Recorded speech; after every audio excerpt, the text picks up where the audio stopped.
own rather than or help the downward trend of the dollar. Almost or appreciate.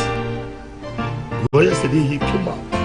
We'll be a meeting soon. Will be public through the Jubilee results.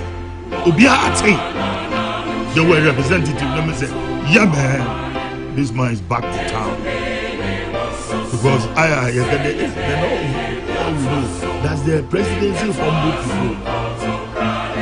Because Nana is a fighter. Everybody knows. Now, but if you are a president, if you all you more enemies than friends.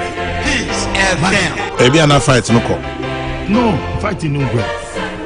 Fighting no good. But when you're a leader, what time? On both sides.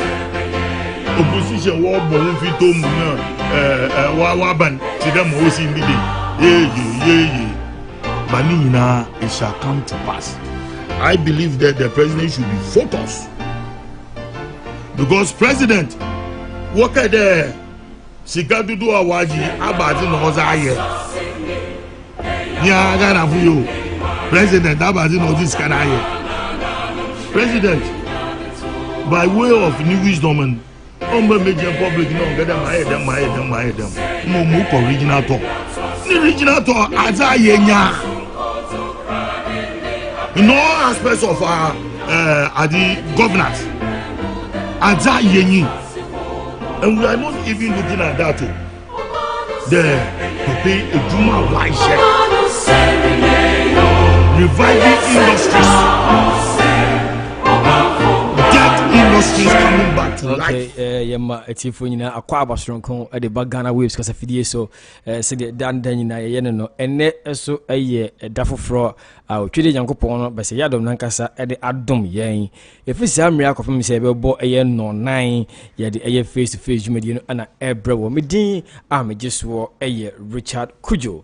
Some ready abodonko upon sima edunum enum 155 pepe ana abo ewo ahase jumade twagui ebekoso akopem se ebo anyumero na se bi kan kan no no nine pepe ne asore so na no nsia kase bo wa kan kase mu e de abrewo mamemfa sa kunye na men kamfo Ghana Waves app no emfama se utie me se wo hwe me live e Facebook and se YouTube no wo modern se obeko Play Store and se App Store do akọ search for Ghana Waves Radio na download the app no my kama sa e wo e honom e ho e de nseme de nsemu mu hwam nseme e se fata se wotie ana you shiri go monya kunye na so de utimi edi stories na chita so utimi do adwenkyere e de bebo ma bibia ekoyi e wo ho na ye de abroad fefe sa se de be yin be hu se de oman no e kan ko no esitie e wo dwumadi a ye di e wo ahase ti kana hyene nso se abreni na mu no obeka ye ho mrede nsempa no e bro bebia owo bia ebiom edi amejeso eye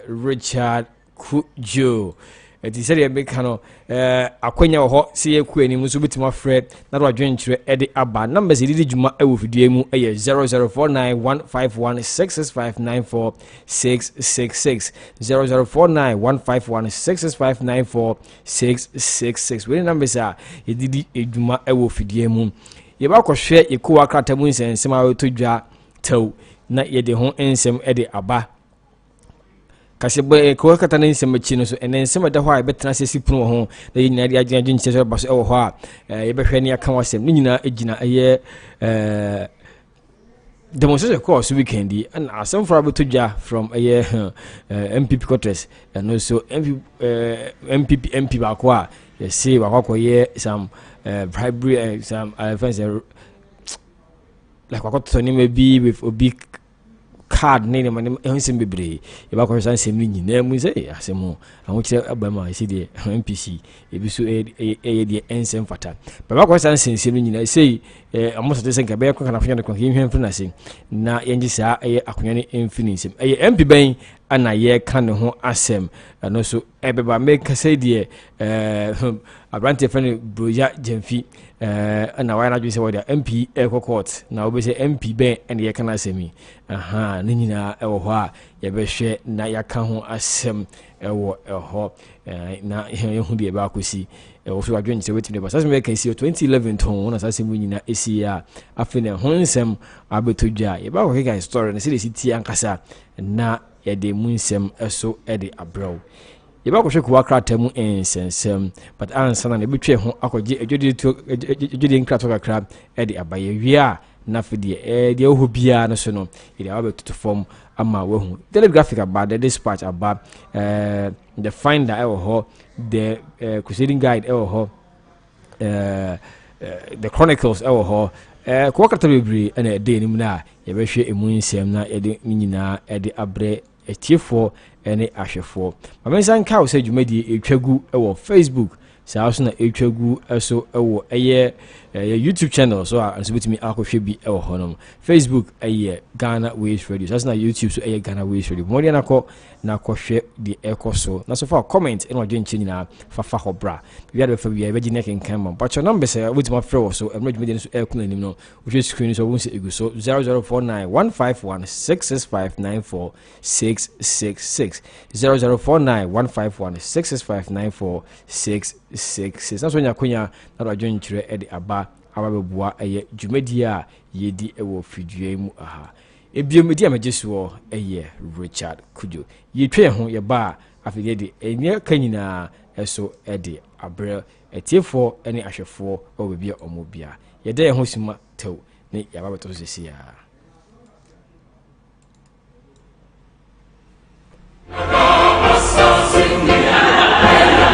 Waves, the best internet radio for Ghanaians abroad. Log on to www.ghanawaves.com and feel the Ghanaian radio. Ghana Waves Edikanfo. Ghana Waves Kofabai. Ghana Waves first Ghanaian internet radio. Te wadwene na tiefo honti. Wasesa ne ho biom akwakofa foforo asaba.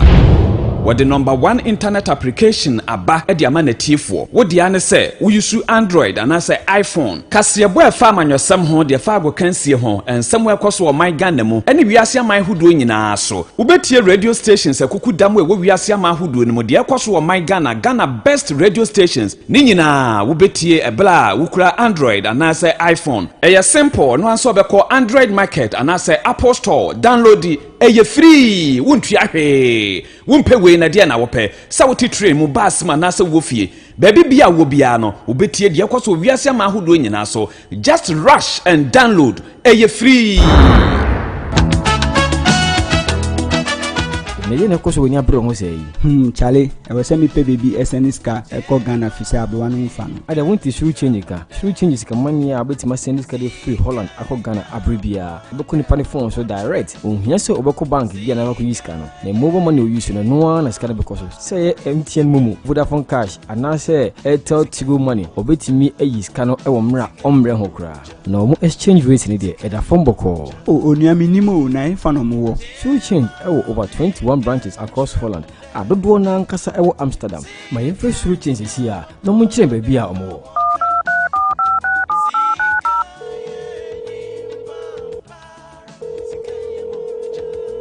Hello, good evening. Pacho Teresa Neka say. Good evening. Pacho shuru change he fana offices na wo. Suri change you 2 our Belma, your back or Hansenhof, opposite market in Belma Drive 1067. Our couple to Swa, your son will be so Belma Plain 205, opposite Lidl. After your son so it will be what host. Easter fan Swindlestraat number 28. And son your son so it will be what West. Jan Efenstraat number 102. And son your son so will be what Central Damrak number 45. And your son will be what Rotterdam Den Haag.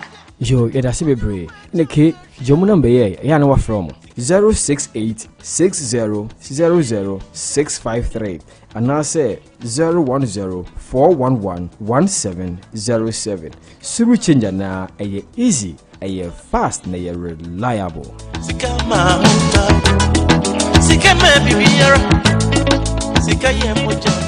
We serve a miracle working God. To experience the almightiness of God, the unlimited power of God, and the pure unadulterated principles of God, join Reverend Dr. Nanabika Johnson of the Voice of Hope Outreach Ministry International Incorporation, New York, USA, as he brings you the Hour of Hope every Sunday on Ghana Waves Radio from 7 p.m. to 8 p.m. Ghana time and 2 p.m. to 3 p.m. American Standard Time. Don't forget to invite your family and friends. Come with an expectation, and your life will never be the same. He works signs and wonders. We serve a miracle. Guess what? Ghana Waves Radio can now be live wherever you are. All you have to do is download the Ghana Waves app from App Store, Play Store, and Windows Market for absolutely free. Share and tell a friend and tune in now.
Okay, mama kwa basronko edeba Ghana Waves kasa fidie so simbi kan kind ko wakata mu nsema abetodwa enne de ana ye ma ho nsem kakra ko fim se ebo eye nominu empa ho sima dunum na ede jumedi eto asoso nya so de den ede abramo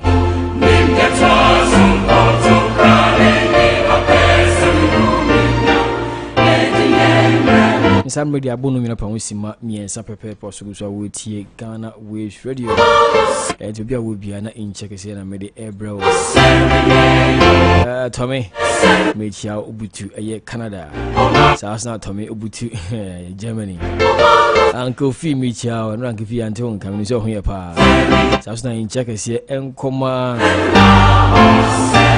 na Nabwati Hanover Oboba ni so be pimo Ghana in check se enkoma Nizona danka ne ba se danka ne ba se dia no na nam kumasi monten so South na in check is here enkoma 4040 the only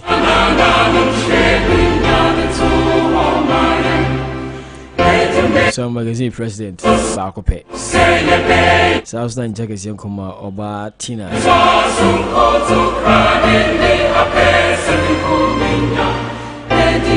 Living Zam in Jagazi and come also Richmond also house would teach me den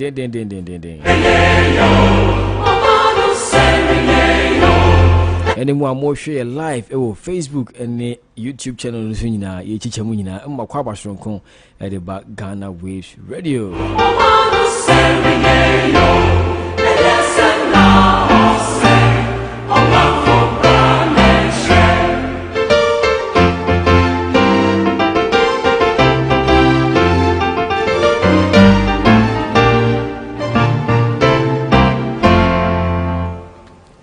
Yebako hwe ensema abetodwa oye ku akrata ne mu ne de honsem e de abre atiefo ti bidika fa aye krata e friend aye the daily graphic na ya hwe mu ensema abetodwa ene de ensema bre ene da aye ku akrata daily graphic enim ho a ebihia ebese fata se ebe konsem amatiefo ehune ekoso ewo aye ku akrata daily graphic emu daily graphic ana ekasafa aye motorway o say motorway is atete crap as am he portals pa was power kata ni ma dem say asemo ish o say motorway deteriorates,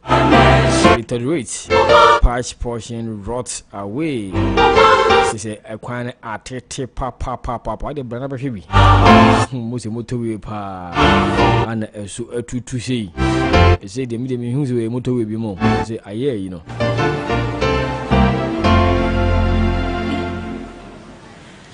Kufuado and Sinak launch forest and climate leaders partnership. Be moderate in expenditure, Presby moderator to government. Here's by Massa. Nyafuni ados or the Monteso. You are chopping too much. Regional Minister backtracks on Ramsia site demolition. And also, the Okwaka had a daily graphic and him or Casa for Kafa a year. Okay. Walk up, the countdown still continues. Akasima and Namaku Dunum said, sorry, 12 days more. I said, walk up on air, but she said, this is why a crowd why ready. I was walk up, he could be an and a bob here. You walk out a year the chronicles of the home same Eddie Abreu. I said the injustice of in IMF's 650 billion bailout. I know a idea that a year could walk out actually from the chronicles a new pen. And also, oh, I actually didn't same. The Abreu. Ghana received only 1.04 billion, says ISODEC analysis.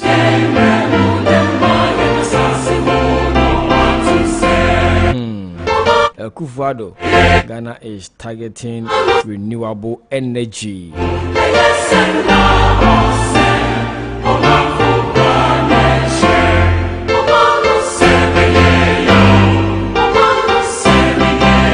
Gunmen had wanted to assault him on him or mine him and the secretary and the Ekasa same way.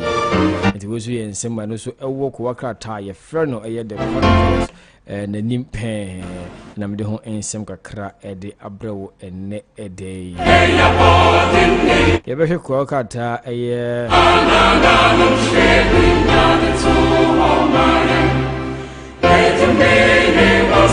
The daily dispatch. Then said the home same Eddie Abreu. Here now the daily dispatch anymore. But who a year media course so a hope festival. No, I say in a home for you, you at the hall. But with me, old chair to for and about me, old chair to be as our honor. I say facts check on Baumia's 45 claims of government achievement at Hobechocho.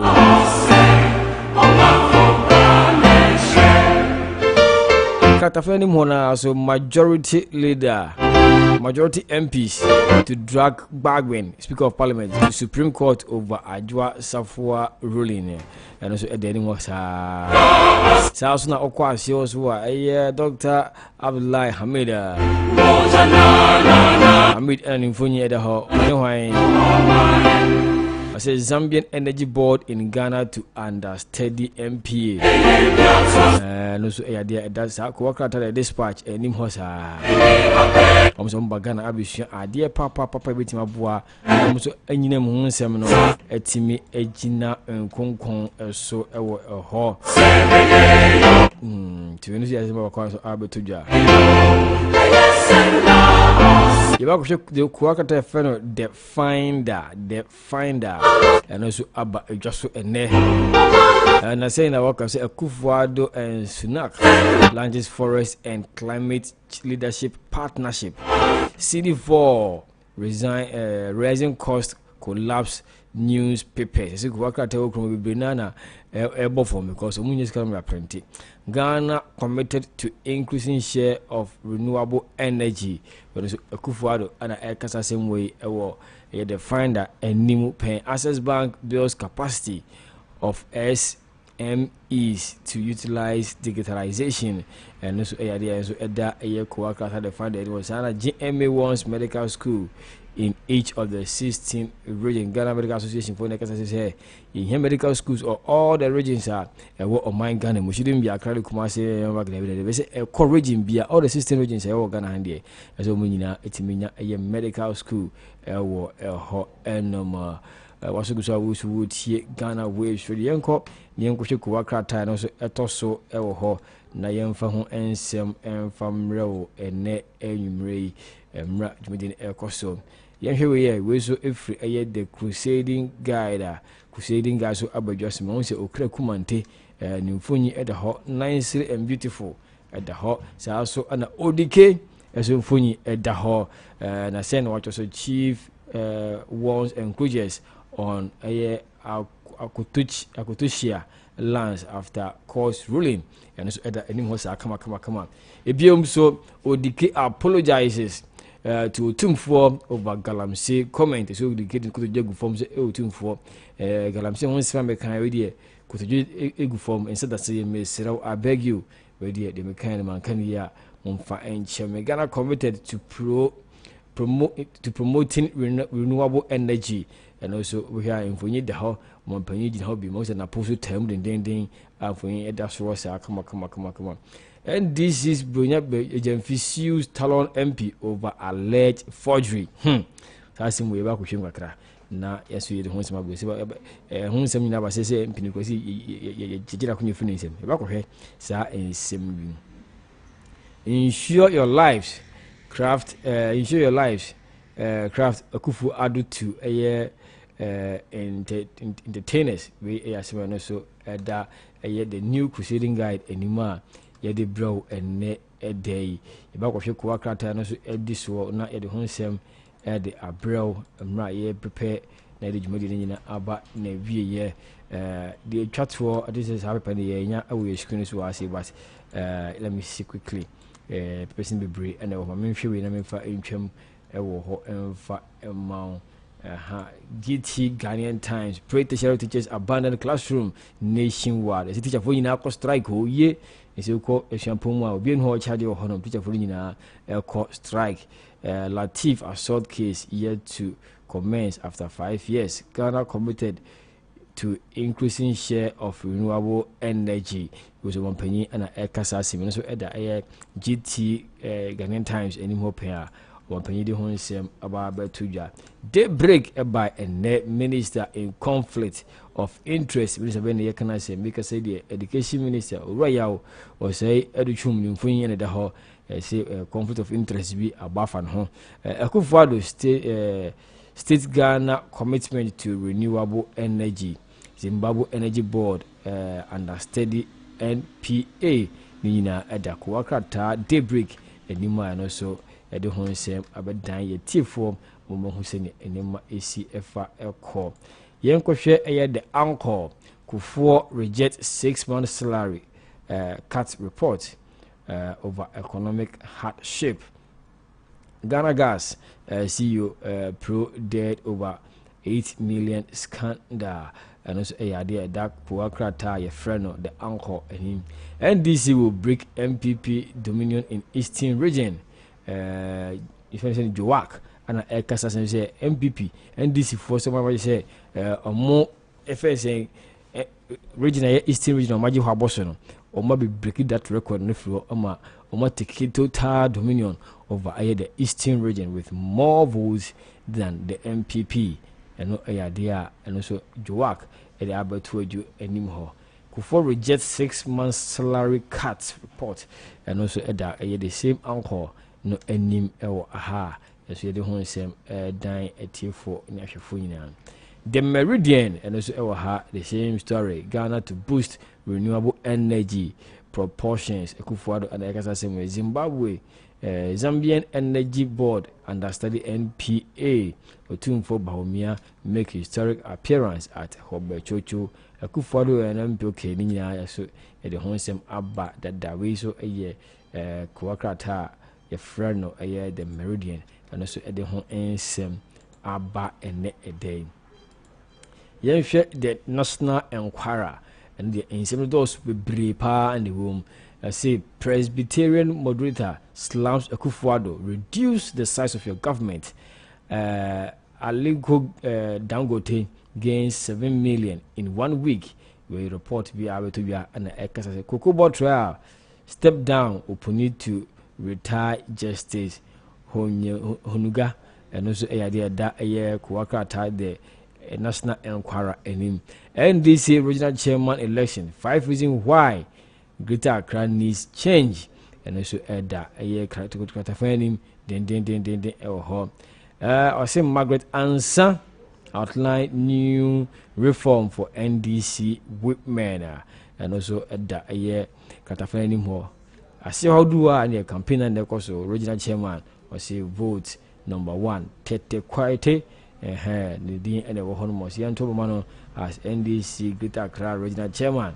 Nanimfuni Abohose Bagaya say Yanshani and Tobaman said to be able to be a year NDC Amanyakunim said church for our Greater Accra and also a idea our Betuja and net a day. Yansha Ofori-Atta the Butcher to Kwana Yan sorry Nyemfa in similar Hunina and Famra a cheerful. You walk of the daily guide and the Ofori-Atta the Butcher to a segment one Ofori-Atta about a Jasui. NDC members endorses the 4 for flag bearer. Renewable energy is priority. Nanado and I say. Opponent targets trial judge. Trial judge again. Okay. We are some months to just say opponent. This is official motor national. What the next who says really as a new man should I change and Free Zone launches annual investment week. We somebody award the daily guide and new ha the home and about to a jar.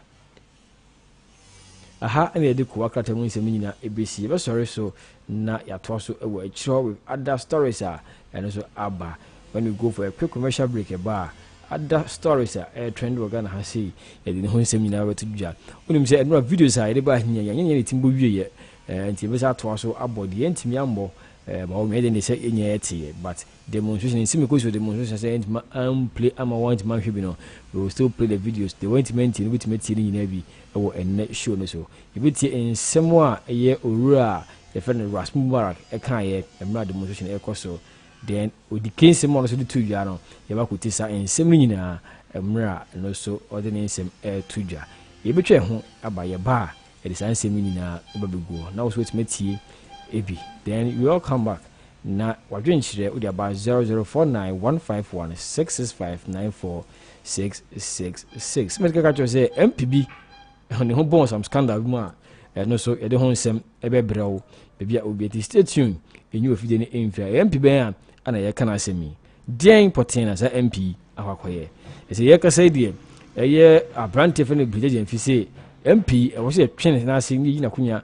If you know, say on self attacks obey MP, the be a MP the person Ukrano or Yen for or your day MP Bear and a party MP, NDC, and as a MP. Since same winning, we will go there and find out. And Yako commercial break, Nyasaba back at the edge within Abetos or Eddie Amount.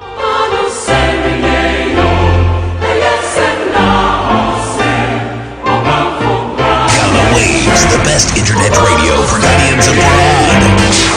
Log on to www.ghanawaves.com and feel the Ghanaian radio. Don't miss Face to Face, your top political program on Ghana's Wave Radio from Monday to Friday. Log on to www.ghanawaves.com and feel the Ghanaian radio. We serve a miracle working God.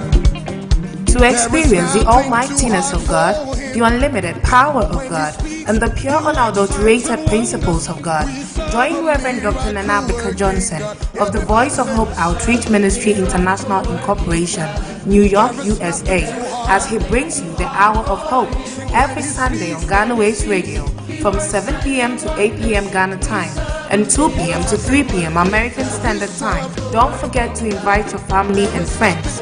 Come with an expectation, and your life will never be the same.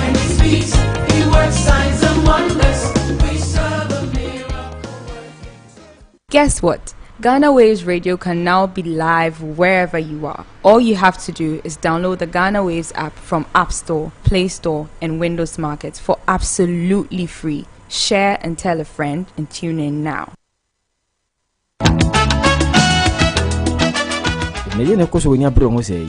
Charlie, I was semi pay baby SNS car, a call Ghana Fisa, one fan. I want to through change car. Through changes can money, I bet my send this free Holland, I call Ghana Abribia. Bokuni Paniphone so direct.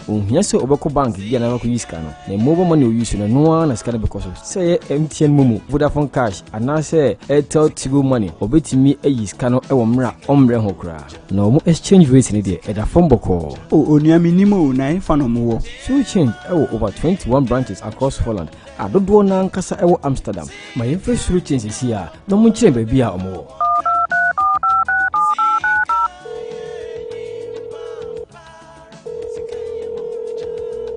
Hello, good evening. Pacho Teresa Neka say. Good evening, Pacho. Through change here for the offices in Ewo. Suri chain you walk 2 hour Belma, your back or Hansenhof, opposite market in Belma Drive 1067. Our couple to Swa, your son will be so Belma Pline 205, opposite Lidl. After your son, so it will be what host. Easter from Swindlestraat, number 28. And Sunny, your son, so it will be what west. Jan Efenstraat, number 102. And Sunny, your son, so will be what Central. Damrak, number 45. And your son will be what Rotterdam, Den Haag. Yo, it has to be brave. Niki, Jomunam Bay, Yanawa from 068-6000-653. And I say 010-411-1707. Suru change na a easy, a fast, na a reliable.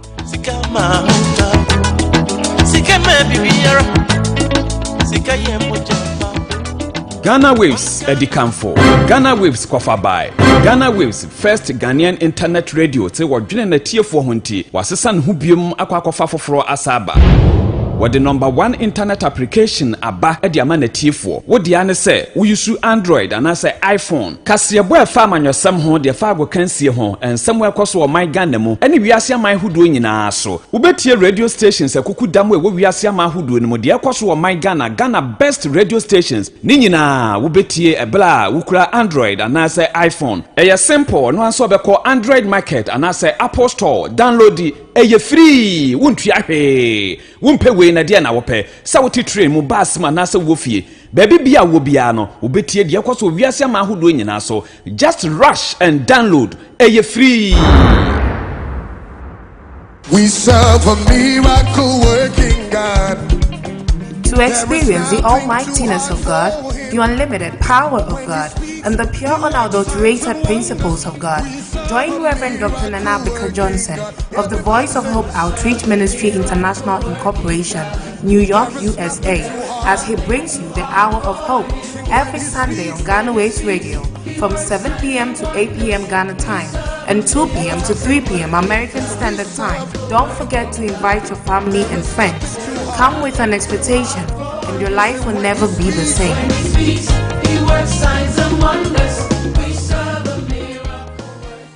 Ghana Waves, the best internet radio for Ghanaians abroad.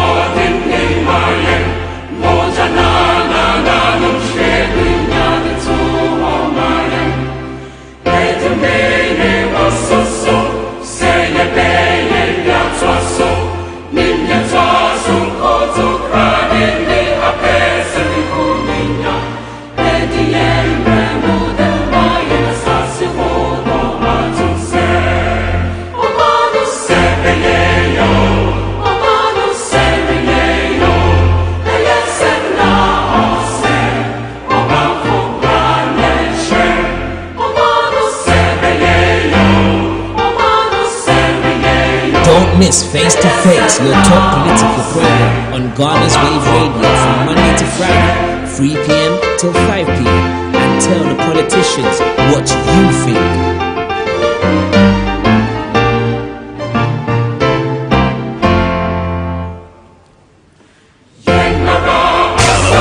Waves, the best internet radio for Ghanaians abroad.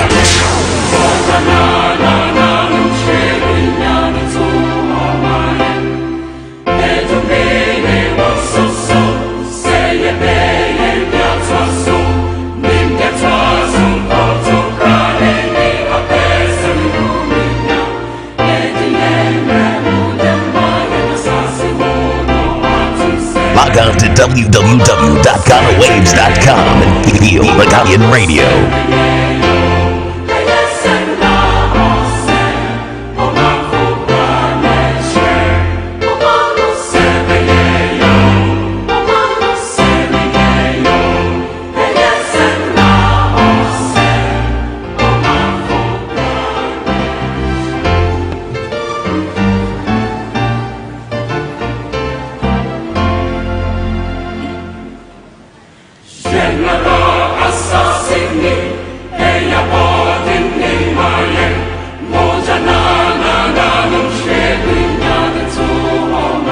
Yes, I'm a quite be made by Ghana Waves because of the so silly big and canny back of here. And run both videos we will have here ain't me and me, but we still have to go back into those videos. But the other stories we will have are to just let me just quickly go through them. Na yen Ken Ofori-Atta about Bekasa and Semibri and honestly able to ja ewo hono we back of his seminar and what she no so no we say na Ken Ofori-Atta catch Ghana for yes, it definitely has to talk into Bekasa ewo hono and the abe catch says Ghana adusua e school and yemma school enya no adia echo from pa when and the kasa same way we refer to Kofi Asare. Yes, Kofi Asare the executive director of African Education Watch. Was say Oba Ghana has here I say adifia honsem no enyema school for here as adifia there echo from pa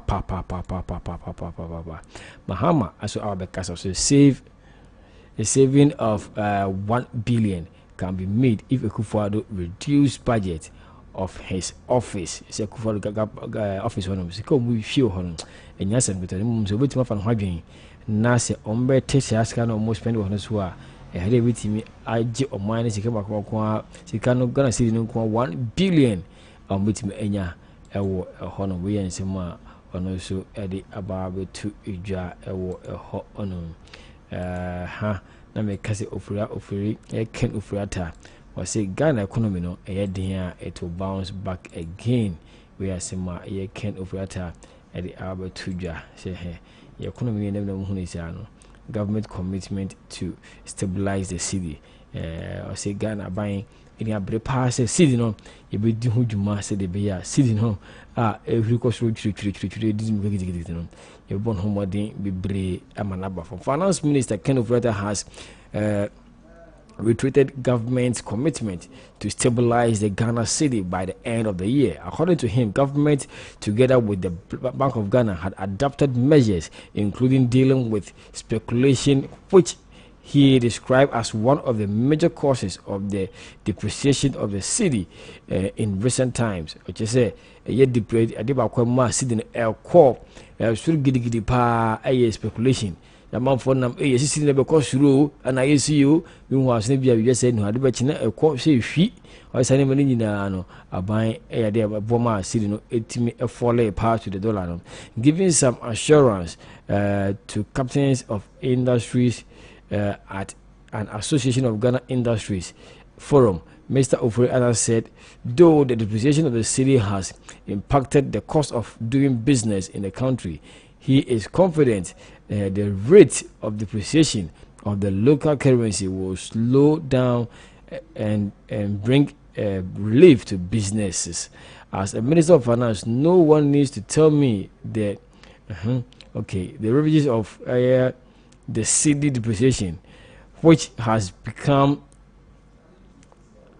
an issue on the neck of our local industry and the high cost of living for all citizens. Mr. Ofori-Atta also pointed out that the dollar had strengthened against the other major foreign currency, leading to the depreciation of the yen, pounds, and the euro. He charged industry to increase their productivity capacity to stimulate job creation adding that we can't continue to be a nation of importers. He cited an example such as the country importing about 4 billion worth of fish, 1.9 billion worth of chicken, and 487 million worth of meat in 2022. The forum was attended by chief executive managers and directors of firms such as Nestle Ghana Limited, Nandis Limited, Holland Ghana, Unilever Ghana, Polyplus Limited, and Metallics Limited. It is that Juma Omukushi Mudi and Kukua, Onomusha EP, Esu Edi, and no. Or say Ghana, a Bonomodia Amma, a year sky, a Timmy, a stabilizer, said the baby, a bit Timmy, a coso, a wo on my Ghana. When you see more, Ken Ofori-Atta, a tuja, a wo, a ho, a the mark, and pay for sure more, and run no more air in common. Yeah, because the Mama said, quest a message as ever. And yes, and I'll take my time to read the messages for you. Don't worry, cry. My young share a year Brogya Genfi won Supreme Court to declare Tolon MP seat vacant over flood allegations. So me bukan etemochira say MPB say we really dream where 2011 ho ni ho akodi eye akwai dream bia ma say obi aboetia no na sa same I want us to go into it na yen hwenti obehwe screens ni so abon say ni pay order mensa eye left or left wa say ana eye the oma pampamu yisu how na fene Brogya Genfi no. Thank you. All this MP I can say me or then echo a Supreme Court or then entry of infinity. But you have one story, see the baby near me and you enter. Say was that same year I will to that is it and a basic Pamosa MP and as parent of the National Democratic the National Youth Organizer of the National Democratic Congress, Brogya Genfi has filed a suit against Tolon MP Habib Idrisu. The National Democratic Congress NDC activists want the Supreme Court to annul Mr. Idrisu election as a legislator in the 2020 parliamentary pool. According to Mr. Genfi, the MP and second majority whip was convicted of fraud and forgery in Australia in 2011. In his writ to the Apex Court, he indicated that the MP was at the time convicted on his own appeal by the Magistrate Court of Australia on 28th of November 2021, and then 10 years had not passed at the time when Mr. Habib Idrisu filed his nomination for this said election. He insists that his constituents a breach of Article 41 of the Article 94 of the Constitution. The article 94, so that we make it clear. Article 94C, that is, of the 1982 Constitution, stipulates that a person shall not be qualified to be a member of Parliament if he has been convicted for high crime under this Constitution, or high treason, or treason, or for any offence involving security of the state, fraud, dishonesty, or moral life. Okay. Article 94(5) A provides that a person shall not be taken to be disqualified to be a member of Parliament under paragraph C or D of clause 2 of the article if A 10 years or more have passed since the end of the sentence or the date of the publication of the report of the commission or committee of inquiry. On the back of this, Mr. Genfi believes the Tolon MP currently status is null and void and of no legal effect. Other parties on the 7th of November 7th suit are the Electoral Commission and the Attorney General. Meanwhile, Habib is yet to publicly commit comment on the matter. It's not asema our BC. Say, the could not asem Australia for forgery. And in some baby. Now, that time, you know, I prim the time of 2020 election, you know, not a less than 10 years. It is sanitary constitution. So, and Mahoquine. So, we to imagine our MP, Mra, Mokobon, same. You say, if you after 10 years, a chance, Anna, what mean your queen? I be did you maybe a fata sa or mine ganemu. And tell no so and no chance to say a bay the island or pay a bay party anchor, ni sit to the parliament in the young Montungusia po, now on Penway Bintina and you know. And to wait a summons up to jai, see, a park as a fun, a year, Tolon MP, or me no anchor where on car wet and put emphor in summer, a course so and no a home. Wait a samba qualms able to just hear. This is where I could see. I see the MPs in the you will be 2 more corner, more forged document, either be paying PA or more a debony see and never able to join in Hano. And once and same Anna a cost of mine can. But young come, they didn't see a year a brand here, your friend, a year Ras Mubarak, a Mra, your core PMO, a war, a year demonstration course. So this Saturday, Accra. Na ehun sembebre ebeto dwa sei onso edeto dwa wie ba ko tia sema odike esuri to dwa efa Akufo-Addo odike accuse Akufo-Addo se oye ye kangalam sei paade a oye mu kenkon oye mu chale bibia bi idi enko esaba sisi a honorable Ras Mubarak ada Ras emu akwaba mejo so afin shapa na uko dwan wo he o se uko dwan koja ana ye TV ana wo ana ho shado de ho ka ho bi o ya ka ho ahon chane de mama pani kura ka ho bi so no ankasa agya tun sa ho chane wo ho well abina de akoso o man mu no enye ebosha o man pani Akufo-Addo obo Ghana fo aho chane no ebro so you know people are going through a lot of difficulty na oye chrewe ya de ya na ya ka chre man pani say so all the cotton esisi na so a se oso ompedede a na afa na dede no ya be dede no afa na ya be dede no because you say I know no ompe you know who has said amount for who se chire omu yi coffee amount for ntimi ntua mo rent eduanu kra 3 square meals e bo amount for to be ntua omo school fees and na pre-tertiary institutions yes omu nyina nko fie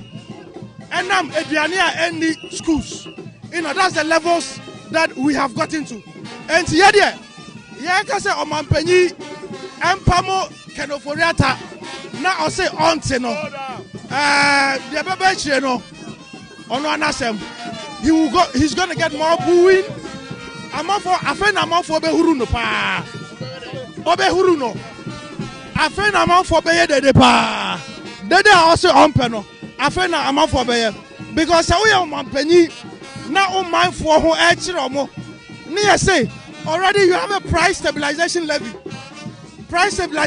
no and no to aban ejeje said the buyer say oil abo kosoro a aban etimi de cushion na mindful as we speak there's a windfall aban enyamfa so bebre wo so and we are asking why is it that almost every 2-3 days fuel prices go up abade na ye mindful etima ko adwuma abade na motima ko adwum abade na mindful etima ko school so clearly aban we there I think it's the worst government in the history of Ghana since independence. But Anka, you're good from a party. At least next election, if truly or a worst performing government, easily. Why not wait for that time but hit the streets? Kofi, 2 years is long enough for people to die. Said I mean ABF saying Ekadebiano. I say you need head before you can chew corn.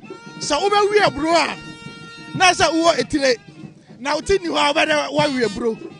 2 years never but now over there. So this is part of the measures to force the government to do the right thing. And to be honest with you, there are people who can run this country, even within the MPP. And So I say, I've heard that a mudrono on to me soa. Ma omlemu keshire. Ma omlemu Russia-Ukraine war. Because I know the Russia-Ukraine war are affecting our neighbors. Some of them are doing very, very well. And you ask yourself, why are other neighboring countries doing very well and we are doing poorly? Senegal. In Senegal, the president has reduced the size of his government. Why is it that Nana Akufo-Addo is refusing to reduce the size of his bloated government? And clearly, no, why not just say, and now Ethiopia, and it's on Ethiopia, we would force him constitutionally, Kofi, and Yantakwa, and Abuba, and Yatuo, and Najai, peacefully. Said, yeah, constitution, they say, constitution, your MPs won't want to impeach the president. And if I was in parliament, I would have moved the motion for the impeachment of the president. Oh, yes. No, because he has completely demonstrated, sir, he doesn't have the capacity to run this country. He doesn't. Now, in some in opposition, today we are seeing, sir, they are, the talk about competence, are all hollow promises to the people of Ghana. One is saying, and I may, Kofi, to the extent that countries are into war situation, they are doing better than us. One is saying, and I may. Kwame Nkrumah Ghana. You want fango, you want gold, you want diamond, you want bauxite, you want manganese, you want bibia. Now so you want to now I'm penny in the bush of Fonkwana. Omuni how and no one can the evidence that just on penny in the bush of Fonkwana or Kofi. And now Yan himself, in spite of the difficulties, in spite of COVID, on my penny to choir or the private jet in Echo. Sanya Huta there. And now, finance minister, I mean, look at it, the amount of security who are even following him around.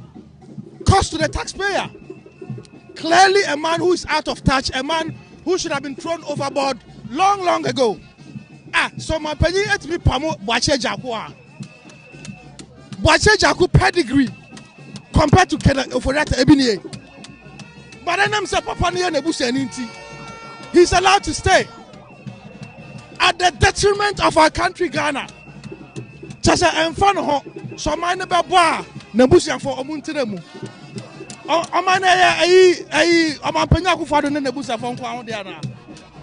Kofi, why is it that Ghanaians are really on their knees? Mame fuo, Papa fuo, and Kukra fuo.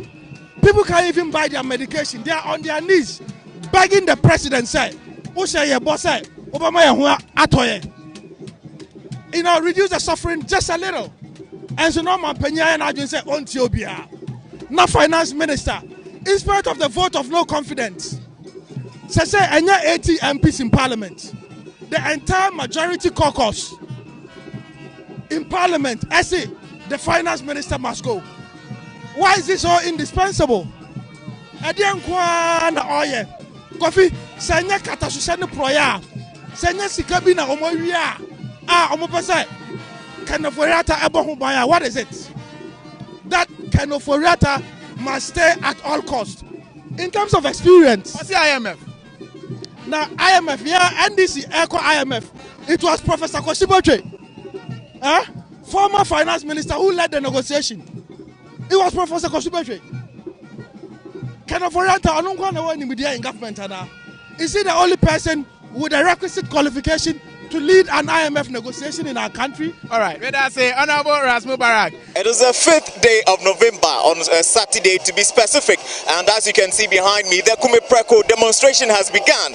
It began at Obrasport, and right now we just left the Kwame Nkrumah circle and we're on our way straight across the streets. The whole demonstration is about the present economic hardships, as was said earlier by the lead convener, Martin Pegbu, as well as other conveners, including security analyst Adib Sani. So we'll bring you some more about the demonstration and some other tidbits that will come on as well.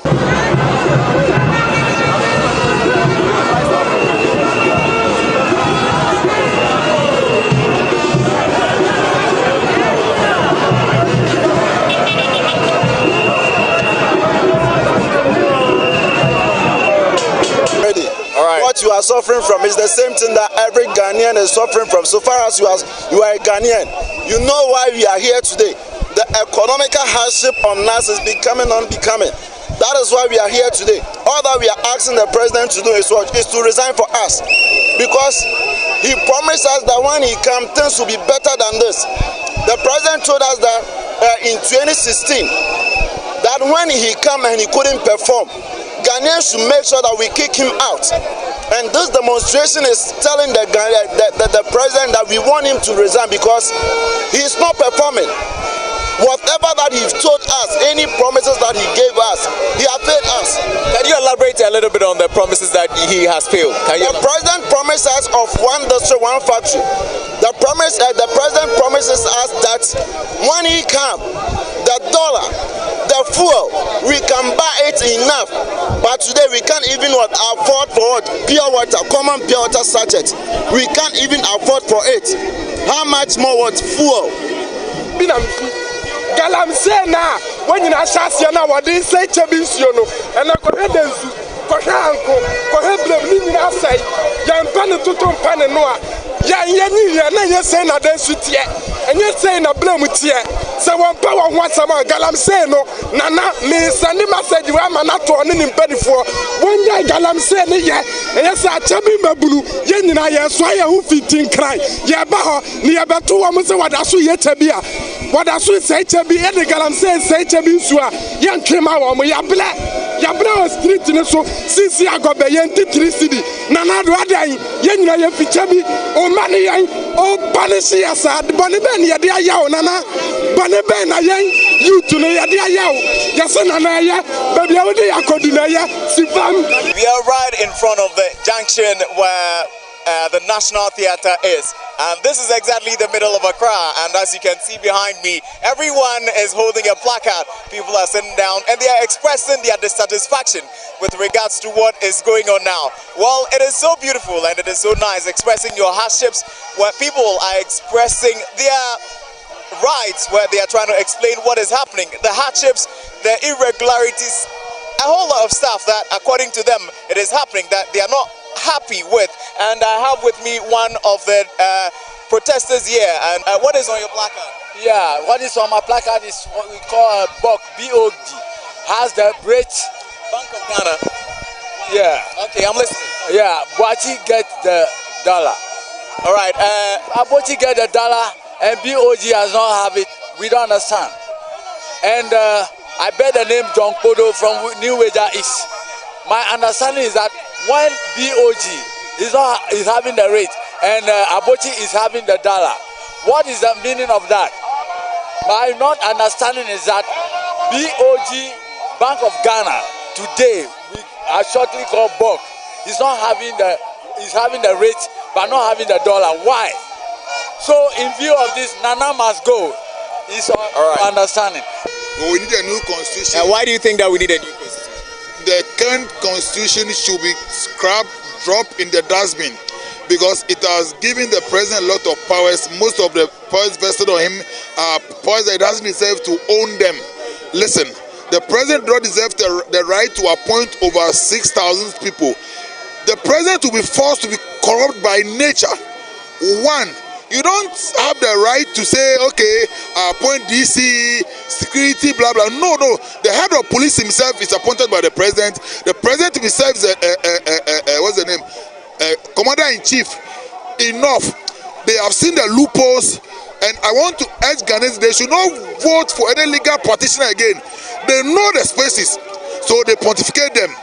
This particular government formed by Akufo-Addo is the worst we have ever seen. Others are also talking about the national service allowance, a whole lot of stuff. The NAPCO workers, the trainees as well. A lot of people are expressing their dissatisfaction with what is going on with regards to the dollar rate, the according to them, corruption in a whole lot of stuff. And well, you can see that behind me, all the exuberance, all the ego that is going on with regards to this demonstration. We hope that everything would be peaceful. Right now, it is obvious that everything is going on well. The police are protecting the people, but we just pray and hope that everything comes peacefully as the petition would be presented at the Independence Square. Well, marijuana is good, Marijuana ya de papa. Marijuana enya de bone. But ya na ama echi di bone. Iti me sure biara say marijuana enya de bone. Mo nya ne ya bi enya ni ye ma ya bi marijuana. Marijuana is good.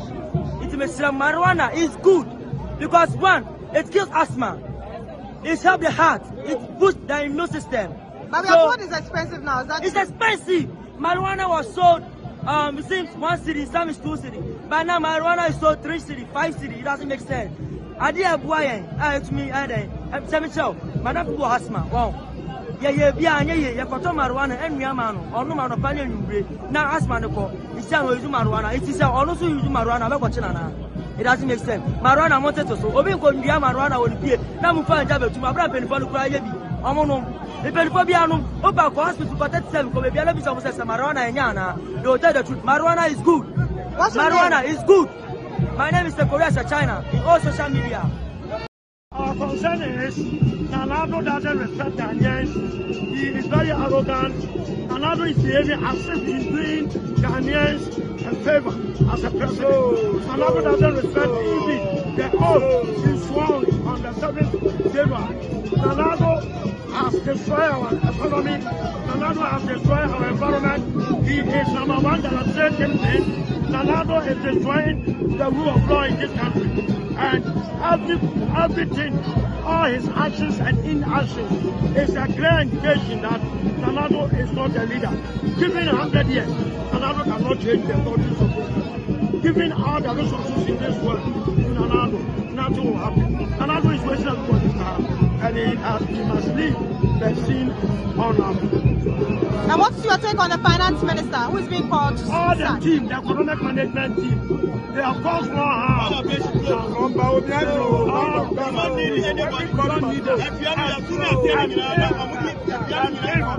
become recalcitrant.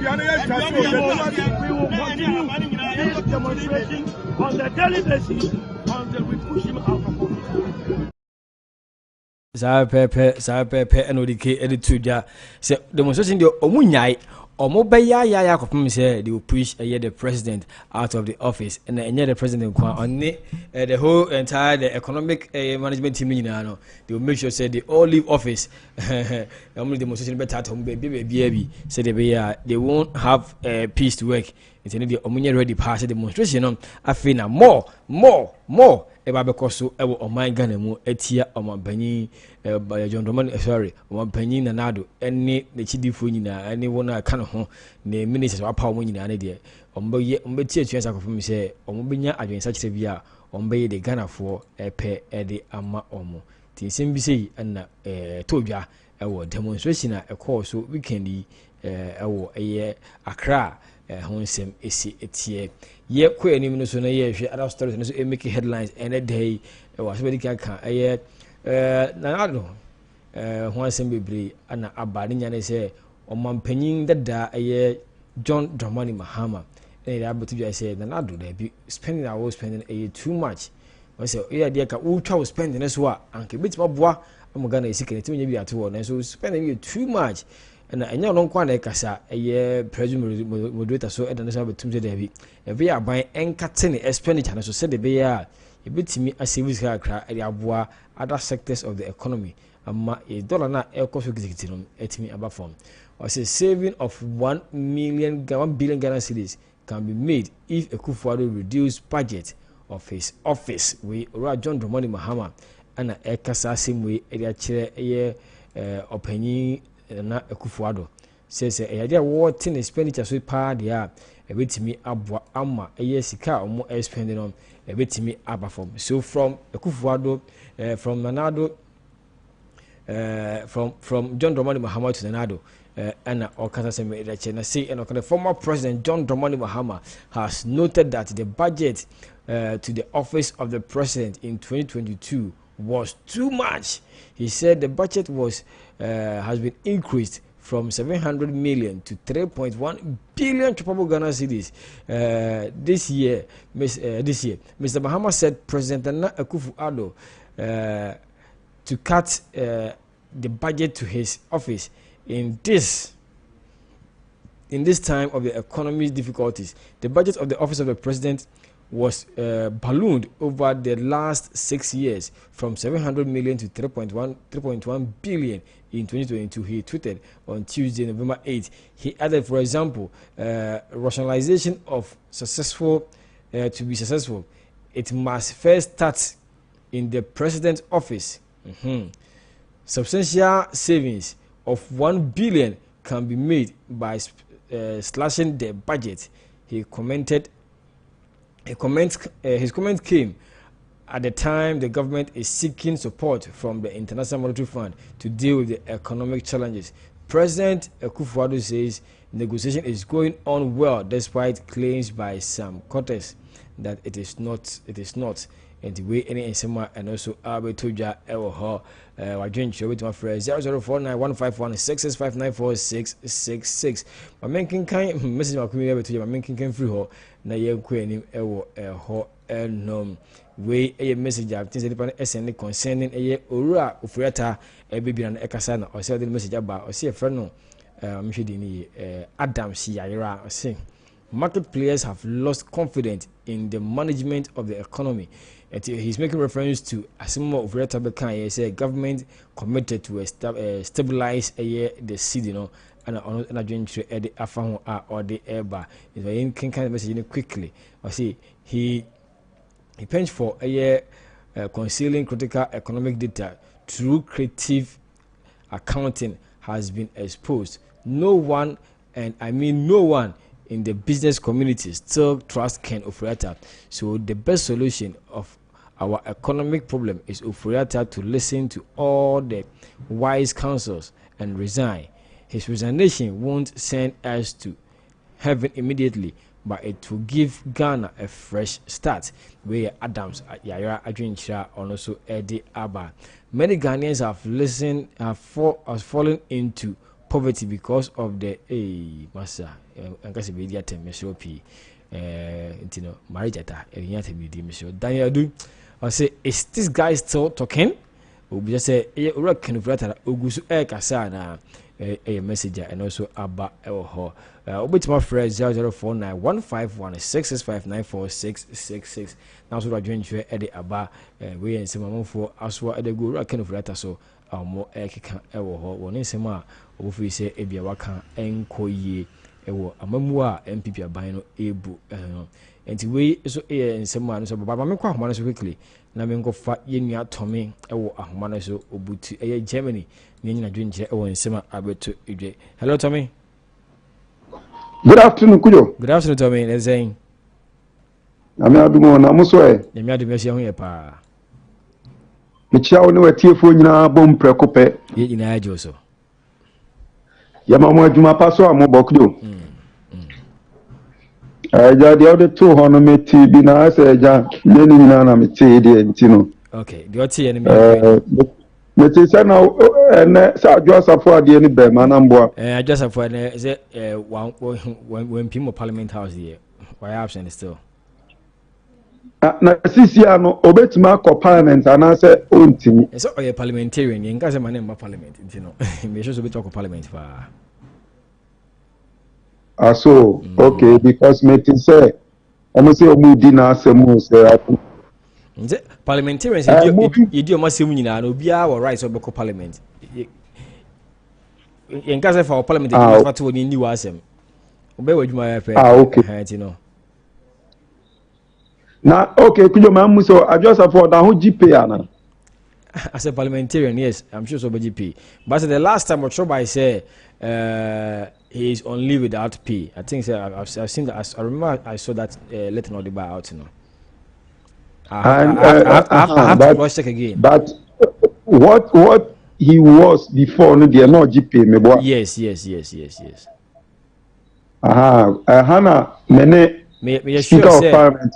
The ministerial position, no, or the to work without pay, but the parliamentary position one fan to so one. Parliamentary position crown am dey make. Oh, okay. I have to question. How dey so other ho je meboa. Other so ji, we use obeji pa. Kudo dey wo mu ni say. Who say Ghana politicians na ama Ghana ahokyera ba power na wonim sa say no na ompanyin deda e kan wasem say e be yanka ban kura won tin expenditure so say de be ya nke ho betuma hen yakra so eja alata mo na kudo inti omo wo ha ya omo dwene timamufuo ho say Ghana man na ye timamufuo ye nyina ye dia na ya omo dwene ho sa that's another question kudo sometimes no omo nimo is omo no fan say e yo omo company bi na they have sold and they are reaping. This is how I see it. Okay. I don't think I make answer kujo. Omo say omai no ka eye oma Nyankopon de omai ne mpemfo sisi ho say ko omo nya bibi na mboa timamfo. Bibi na Nyankopon ka so omo sisi mpanyi no enye say edan no obi ntumu han bi kota ni that is not the point.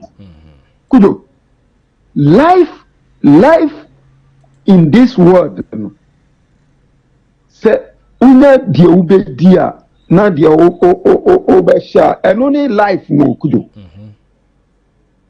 inti se wo hwe Africa Ghana and yemfa say media baby am wona wo hwe na che say opposite everything is opposite. Yeah, I don't think that make us everything is opposite. Wo kudo I say mini broni bi ti na ye ota chema de pa yo me example bi. So okay. Ota chema de esumbu pa kudo. Inti me kono kwa kudo me dressing kono wada. So who's a machata ya come and you say, hey, what's go? And I'm saying, wait here, me pass sorry na afina. Kudo. I didn't think I make us a me example be say. She say, ye be bobu si wala. Na fidye, ye na ya bobu si we live comfortable than omuna ye be bobu si wala. So, could me nada say, so be Germany ha. Ghana paying for cars, omu di temu na boy din chain. Omu paying for the omu yishua. Okay. And so no omu no kudo. COVID iba ye chiri na. Ukraine war iba ye chiri na. Kudo, senko omu ye African leaders ha. Kombeka si ye betiti.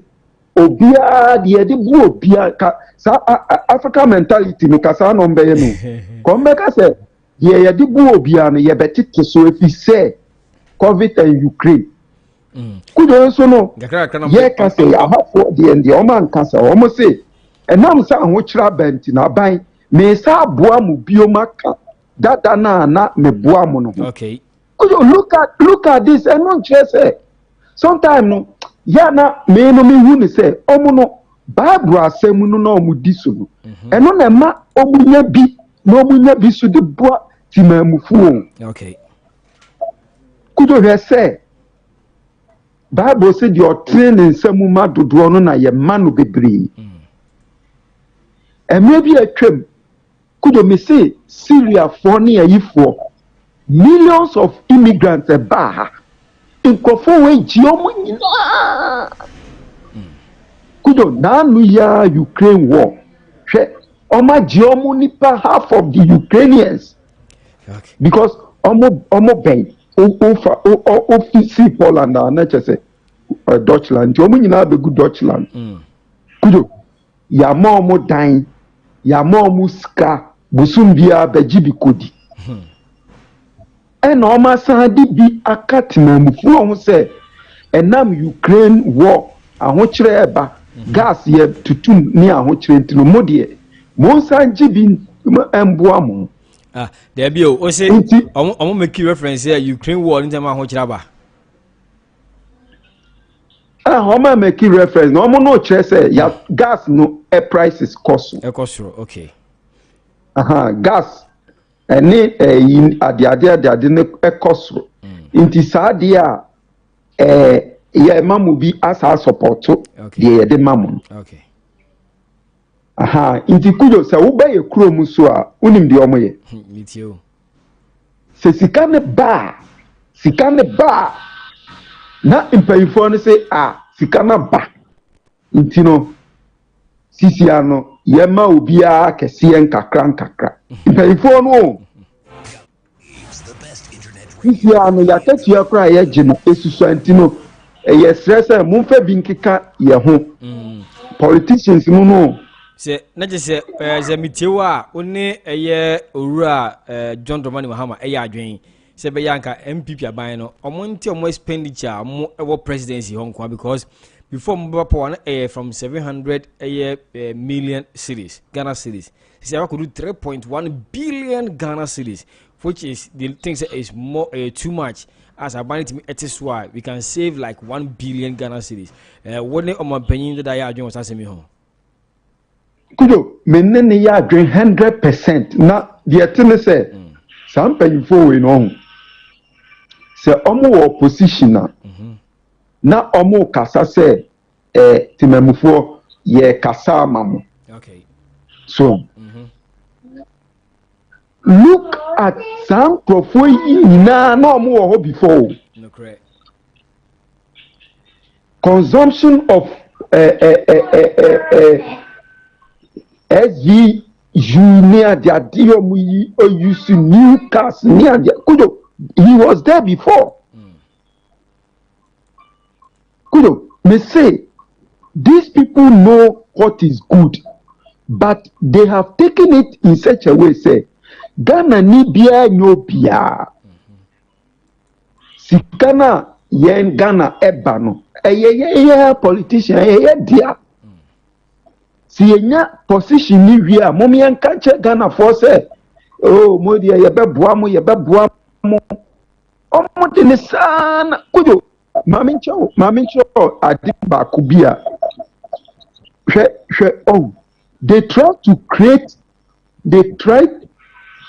kujo mpacho me line here pa okay yana me data no kujo yana omo try say omo be create environment no say ahokyere mla it is ahokyere ba now like me yusu me mau kakra bi a we fi se maboa wo kudo hwese oma ye scenario ni such a way say sisi an obi a pese oye lawyer so obi o study law bia no he's on his way to become a politician apart from doing law kudo dia di pana esi obi ani so say ni wie school amede koye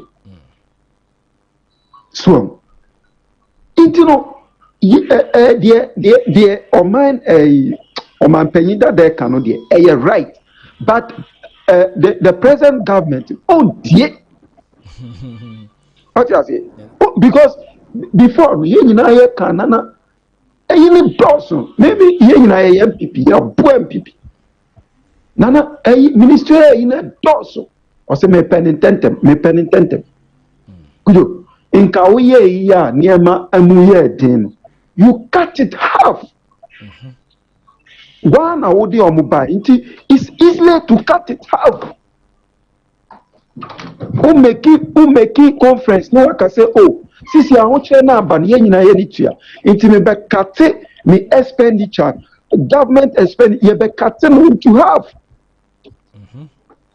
nti ebasa no a ye be who on the ground say niema ekoyi okay kujo but if we continue to follow the same pattern kuyo na mame mbisa we na material mo bi jaudi oya journalist ubeti mama me answer biza yes your more background change bi wo say Egypt to say hefa bi North America kroni ba koso ema omafa omosi ni pe beba no be 300 true omo the report about saying no correct aban sponsor obi asa bia But me kind of Ghana web. And I'm some report about say biasa anyhow. Okay, bibiya say anyhow. Yeah, me pa. Me is a rumor no. But almost say there is nothing like that. Say I buy F funding per 300. Edema basa. Akujo, may na say me say say chance be ma safa so may na say. Okay, Mati, mesa me chance ba obi ani so me mesa kunya. Chance ba safa me so. Mati no problem kura. Nti Tommy ani attaining kan e wo ho no. Also bit my friend 0049151656 4966. My main kind message we you say your friend Kwajo Eye Opoku. Let us all accept that Nanado is not performing well as we were expecting, but the fact is ex-president Mahama is by far worse than the current administration.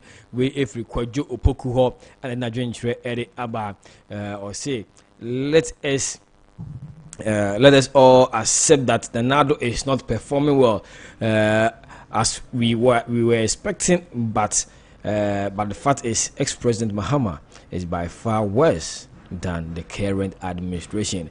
Also, I join 00491516594666. Now I join Eddie Abad and I say with my friend. Then also I join trade about in Sima. You check go home. In check here and come Obaya also over Germany so share life. So also na Sally the bless and also share life over Facebook and the moment share over YouTube ni na so no in check here and come bibia ho. My main co na main share messages could be me so apim ha si ya say owura Ken overtas mo be kind the man for dwan rough onu kran koma be kasa my main share messages na and so men za kan wase na men kinkan em team for hotel was also audio contribution eba I say friend something or say most commercial finance minister I say most comical finance minister always talk and giving fake hope upon hope, nothing to show. All of a sudden he has stopped quoting the Bible verses. We something they are finance minister first, you know, and quotation quotation and you have from her to her. We same in the hope. But big can send me I see. It's a partner in TC, and that's why the man for so be him hope be him. Hope and maybe brand yourself in Rome. What's the boss? I have something I want to tell you. The interesting thing is while Bank of Ghana rate is 13.86 Ghana cedis to 1 euro. My stand chart transfer is quoting 15.66 to 1 euro. I'm hoping that there will be consistency and the cedi depreciation will be halted. Now concerning importation of chicken and fish, we have the whole sea to ourselves, but importing fish. What is the Ministry of Fishery doing to halt importation of fish? Benin does not import chicken, so what should Ghana do so we limit importation of chicken? We are eating more than what is locally available. If the imported chicken is cheaper, what is the Ministry of Agriculture doing to help the poultry rearing? These are issues that needs to be addressed ASAP, ASAP. We if we room ho and this our message we also edit about. My main fact, the to has say Ghana. Too much talk from this minister. Stop commenting and simply stabilize it. We will see when you stabilize it. We don't need to tell us. We also edit about aha. Wasugusa Uchi Ghana with 00491516659466. Also the joint Eddie Abba.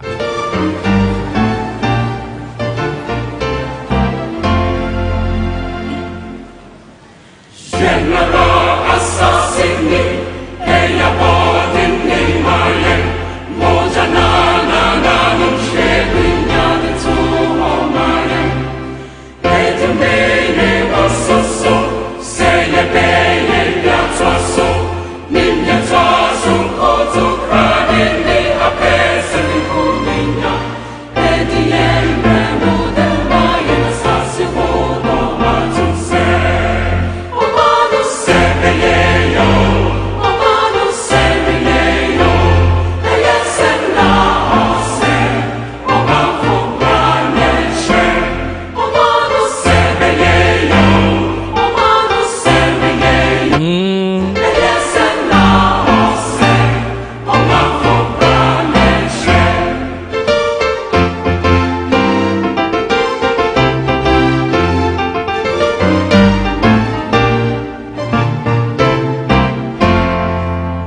Okay, what's good? So we here Ghana with Radio Young Queen na yenhwe this also a idea na here but my banking crisis and ho buy no there's this bank from the Beach Capital almost hon say ebe to dwa na nye asem ketwa ewo oman Ghana mu ha sei ade say insem bebre na pipi mu free yes our Beach Capital issue ha ebe to dwa say omo kan bi and a banking sector collapse ne ho insem bebre ebe zo to dwa ewo Ghana ha na yes omo so ho bom mu pa na nya asem ketwa ntino ba na sa ne ye abrantia oda Beach Capital no ye fe no Michael Nyinaku de ne ekugina court ne ekoka ne nsem ewo ho na sen ne kusi say was pleaded not guilty for stealing 1.2 billion Ghana cedis and granting a bail of 200 million and the amano ewo ho enom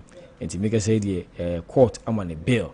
And I say in our story, they say the CEO of the defunct Beach Capital, Michael Nyanaku, has pleaded not guilty to multiple charges of stealing and money laundering filed against him by the Attorney General.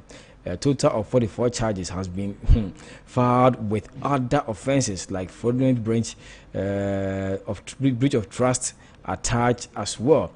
Deputy Attorney General Alfred Yeboah told the Accra High Court the alleged crimes were discovered following investigation into the bank after its license was revoked and placed under receivership by the Bank of Ghana. He said that between 2017 and 2018, the accused person caused a transfer of money held in fixed deposit accounts by Beach Bank to Beach Capital Assets Management Limited without the knowledge and consent of the customers. Investigation also revealed that the accused person between the same year 2017 to 2018 caused a transfer of 35 fixed investment to 23 customers of Beach Capital totaling 141 million Ghana cedis,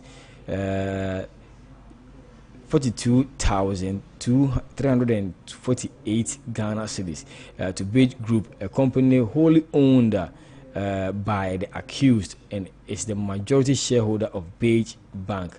Mr. Yeboah stated it is the same way and a budget na kujina court say wa risk ka bi no so worry about 1.2 billion Ghana cedis and na um dey some court or say ono dey oni for e was asem na beto dwe nyina mu no enti na yedine awa kujina aseni bia yedina asem ne mu we kujina aseni bia no o so no dey oni for was ensem a akọ aba ni nyina enti no eno na court na gina so amano a bail of 2 million Ghana cedis dey mo bail je na mum be here quarter be satonsa afro say justice Fear Asarabutwe granted the accused person a bail of a sum of 200 million with 3 sureties, 2 of which must be justified. This will remain that 2 of the 3 persons who will be signing to assure the court of Michael Corporation would have to show evidence of owning land properties worth that amount. And also ensem no yenko other stories na enoso fa nkonko wie Ofori-Atta ensem eda so e board de nyane say MP se mo MPP aban de ba to say hwe papa we pa o abeto yen o ba say o be present media event budget for 2023 no o ba na yemu bia eni MP so mo metra ko pono metie no they don't want to see his face.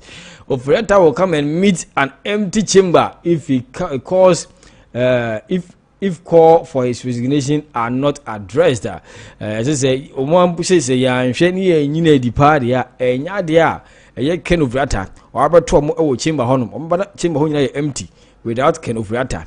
And I say in our story, the new political party member of parliament, English from Sylvester Matthew Tete, has accused Finance Minister Ken Ofori-Atta of acting in bad faith after the president pleaded with the majority in parliament to step down or call for his dismissal. According to the majority member of parliament, comments made by the minister after they heeded the president's request for the time can affect the president's plea But when the finance minister, after this goes public and starts making such public statements, we don't know the challenges he is going through. I mean, these are comments in bad taste. Obekaya, Ora Kenfrata, what I go through. I think I have the voice here. Sasset on the back also. And Omo Kanwase, I was say, in idea, Ora Kenfrata, about to biara, I will feel. So, Oyana say, about to empty chamber of emptiness. And about to Honoma, or more Indian Honda Jempo, and Transequana. Became be a achire or more chamber honor. You see, the battle is between the MPP parties now.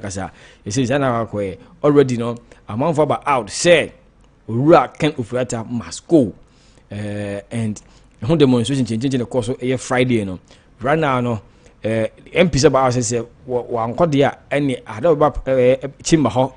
I mean, about parliament, you know, or bar or about to empty chamber, but to Ubia ewo. Na wabi obi abeka na asem de atwere no ewo sa tibia nim ewo ho to we asem a eno so ababetodwa ewo eho eno the battle of the umbrella eno so ade eda ho kufo sordufo and Mahama who will lead the NDC in the 2024 elections was a pray for the flag bearership position. But make us a weekend year based on NDC for to all original elections. Now, Yabumodi in attack Friday, and the communication officer of the National Democratic Congress NDC. I think Komo Ewo a hot anon near who send ye anima ABC Falco. Yamiaduma make a date with that. You want to see how things are going, how prepared are NDC aye for this up and coming elections because so Ewo the western region. And you just throughout the country, but you concentrated on western region because it means by far report from other regions. But Yamiaduma the national the communication director of Western Region and the Belgian program so Yamiaduma Thursday exactly 3 p.m. na 2 p.m. komodi na shasi na bonkomo ehuni ekoso ankasa ewo eho enyina nti we eyade a we expect say enyina be sutineti ensem a NDC won akoto bai we people more free how prepared they are in terms of security or arrangement with a electoral commission and we want to put all those things together ni ahwe se ni ma besifa akọ ewo eho enu the kind of so say ibishia ewo NDC Congress na say me ko bi I will be in Takrade this Saturday na akọ ginam ahwe se ni anyman AC akọ wo elections a ebeko so ewo Western Region. Apart from that, Ashanti region, yes, your reporter Horns will be there. No, the whole seminar their brain. So also an reporter, a northern region, and your reporter. So, Sunyania. I mean, my bit information. When you air course in Ewo. Then I make a yes, I do one sem. We and now right friend Kofi Asari. Kofi Asari, yes, Kofi Asari, or the executive director of African Education Watch, or the Abetuja, now Assembly na Kofi Asari, was the allocation of resources to education in Ghana has dropped. You can't add some power or my Ghana Mudia, and one sense some I pay deja to say. And you more yes, some of the Kuskuma coach Chadiano, a buying M for supply name found caught into a car. And Abefi, the chef team in Kukusian, and say, and a story. The executive director of African Education Watch, Kofi Asari, has said that allocation of resources to education in Ghana has dropped. In 2012, he said the government committed 7% of gross domestic product (GDP) to education. However, in 2020, the government allocated 4.7%. We must increase our spending in education system. In 2012, we were committing 7% of GDP to education. In 2020, we did just 4.3%. He said the government must ensure that at least 30% of the central expenditure goes into education. Mr. Asari stated on a New Day show with Johnny on TV3.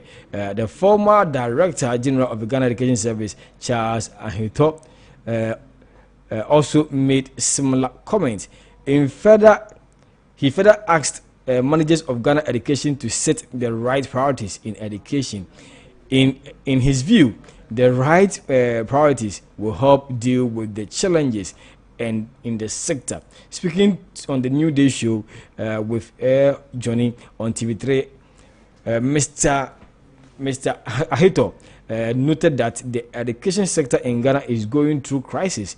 We have not set our priorities right. The new management has to put the right priorities in place. He said while contributing to the discussion on the challenges in education, he stated we need to rearrange the priorities again. Let us go back to the basics. Spend close to 50% on education. Do not put in place the fundamental things, infrastructure and the rest. At way Anderson has similar Ura Kufesari at the Abertuja. Yes, Kufesari is a good friend of mine. But no, let's me find a crop of for Abrantiwi. No, you Juma pen. Papa for those days, a Juma a year covered. Yes, another education a year a wohonum. Namina a yedam Tamitani Shapa or that area pani eternity. So I know him very, very well. He's very brilliant and he's an educationalist or a year homosuasi.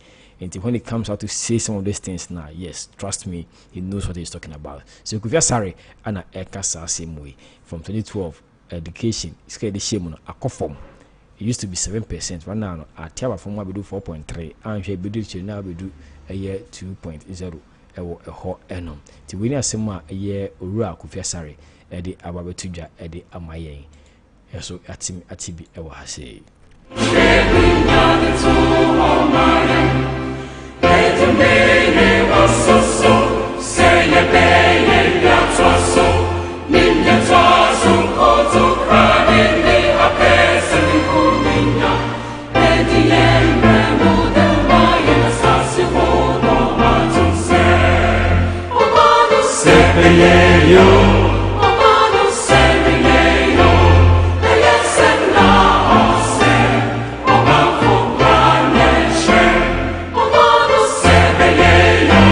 Yes, I'm caught near here message about community as about so could you?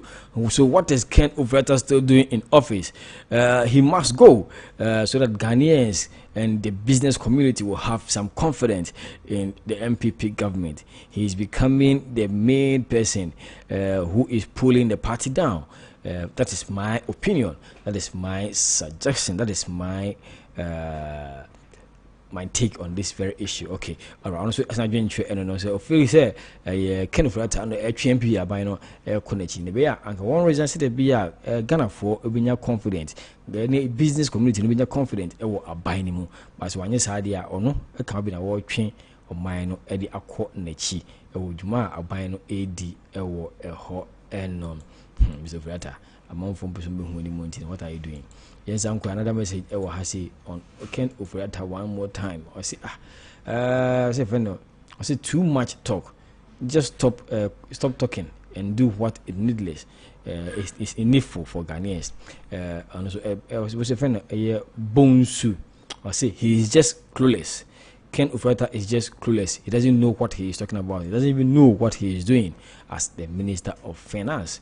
We are similar and it's able to depend channel you review. For your power for one of our super room, say, CD. Yeah, damn it, and Yasam Ketua. And China be a bayo. It is 100 here. What we're doing today 0049151665946666. Now we're doing today at the Abba. So Ken Ofori-Atta now is clueless. When you say, was you are born in trouble, say, BB, no. Say, who be a over a semina and for Enconco Pimu, government is playing hide and seek with IMF over debt restructuring. We also a sima able to judge buying 1 year IMF for elbow a EDP Lulu. We Isaac Adungu and this is able to judge. The minority in parliament has disclosed that the government is not showing any commitment towards getting a deal with the IMF. According to the NDC MPs, government is playing hide and seek with the fund while pursuing other options, which they argue are not favorable in the survival of the country's economy. Addressing journalists in Parliament, a majority spokesperson on Finance, Mr. Isaac Adongo, disclosed that the IMF bailout has been delayed as a result of government refusing to announce a debt restructuring roadmap. In the meantime, they are buying themselves time to see whether that can disappear, but they would need to take that bold decision on debt restructuring because it's not an option.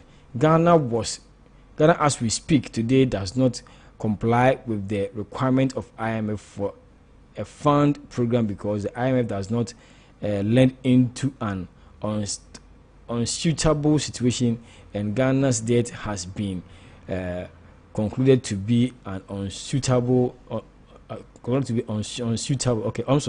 Sorry, and this fact was communicated to government in the 8th date of the IMF issue the last time before it left.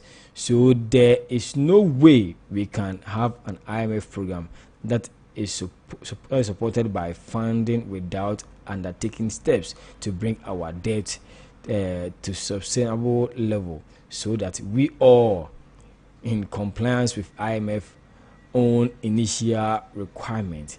The deputy ranking member of Finance Committee rather disclosed government struggling to put together a 2023 budget, thus an inability to present it by the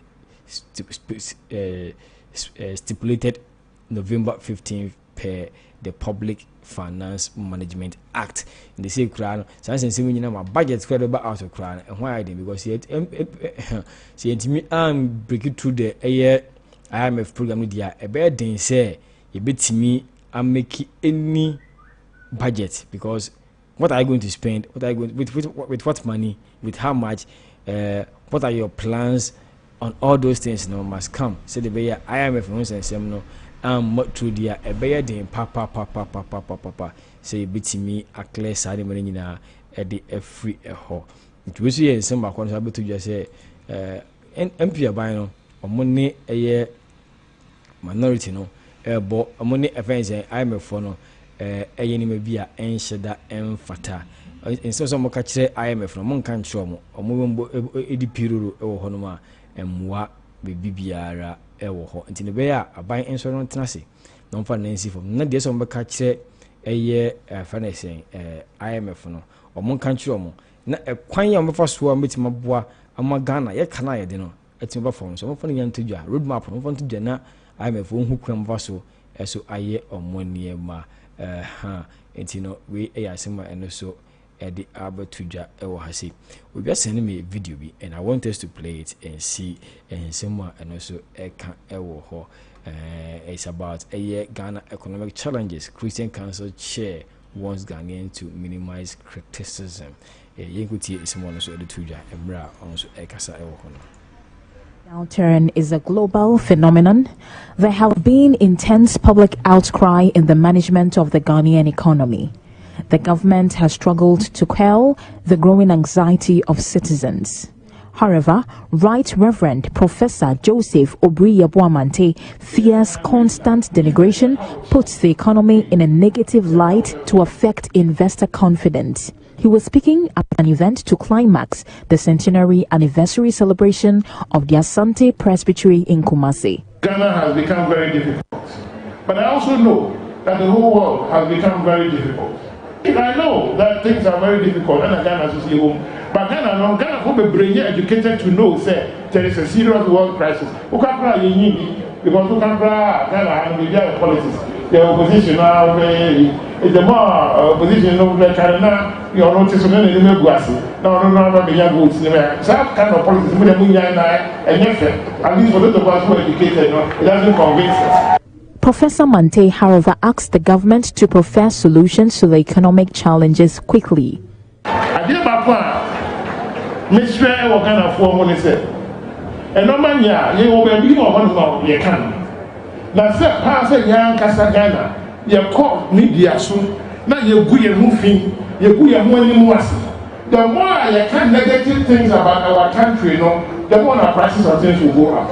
Because there is no investor who will seriously take you seriously.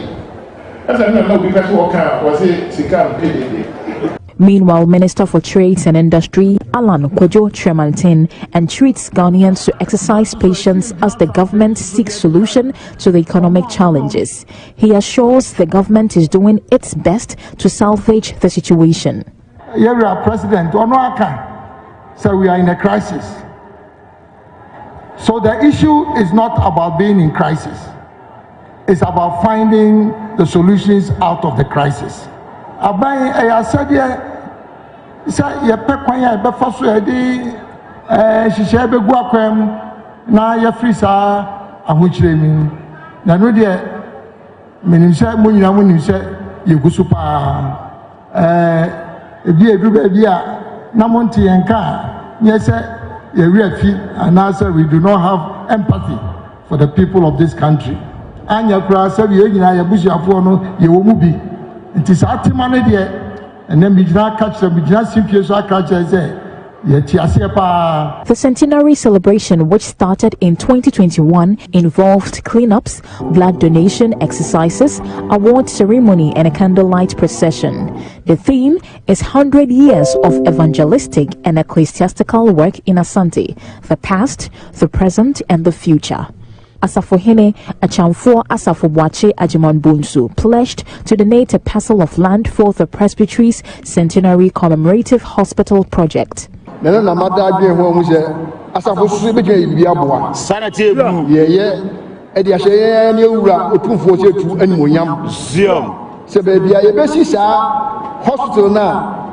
A presbytery AC 100 years. The presbytery is contributing to socio-economic development through the establishment of secular schools, healthcare facilities, among others. Mona Lisa Frimpon reporting. This is some course so honor. Omukasafa Ghana economy say kasado do internet is campaign se campaign as a media nanado asemo go find simbebre e dey about 00491516659466 now so join you e dey about 00491516659466 mama kwa amana so quickly me from ninche France all the way na yenkofa Uncle Fee e wo ahoma so mra no so e na join you e ba be boa dwumadi a yedi ewo ehe angafia kwaba. Thank you, Mr. Kujo. Mr. Kujo, what permit to sign? Madam, you are here, bottom. Oh, bottom of the end, a very year. Mate. Because I'm one day here. No, correct. I'm I was sorry, oh, I'm one to me quick my body. I want to hear about me about, but one day when the maturity can or the shall overcome. Oh yeah, we shall show overcome. And so I'm only young. Maybe I tell you. My man will feed you soon. Chair who collects when you want more if you want more. Now can I wait? It's for more and then being yeah, for some more few. Then being now. She'll be Uncle Phil, because I feel France. And I'm a cover, didn't seem to me until we program. But then the whole program, I don't, some of our can I also do. The woman, baby, cram and fan started. I also do, Mr. Kujo. Your mom might tend to breathe, your mom news will breathe. I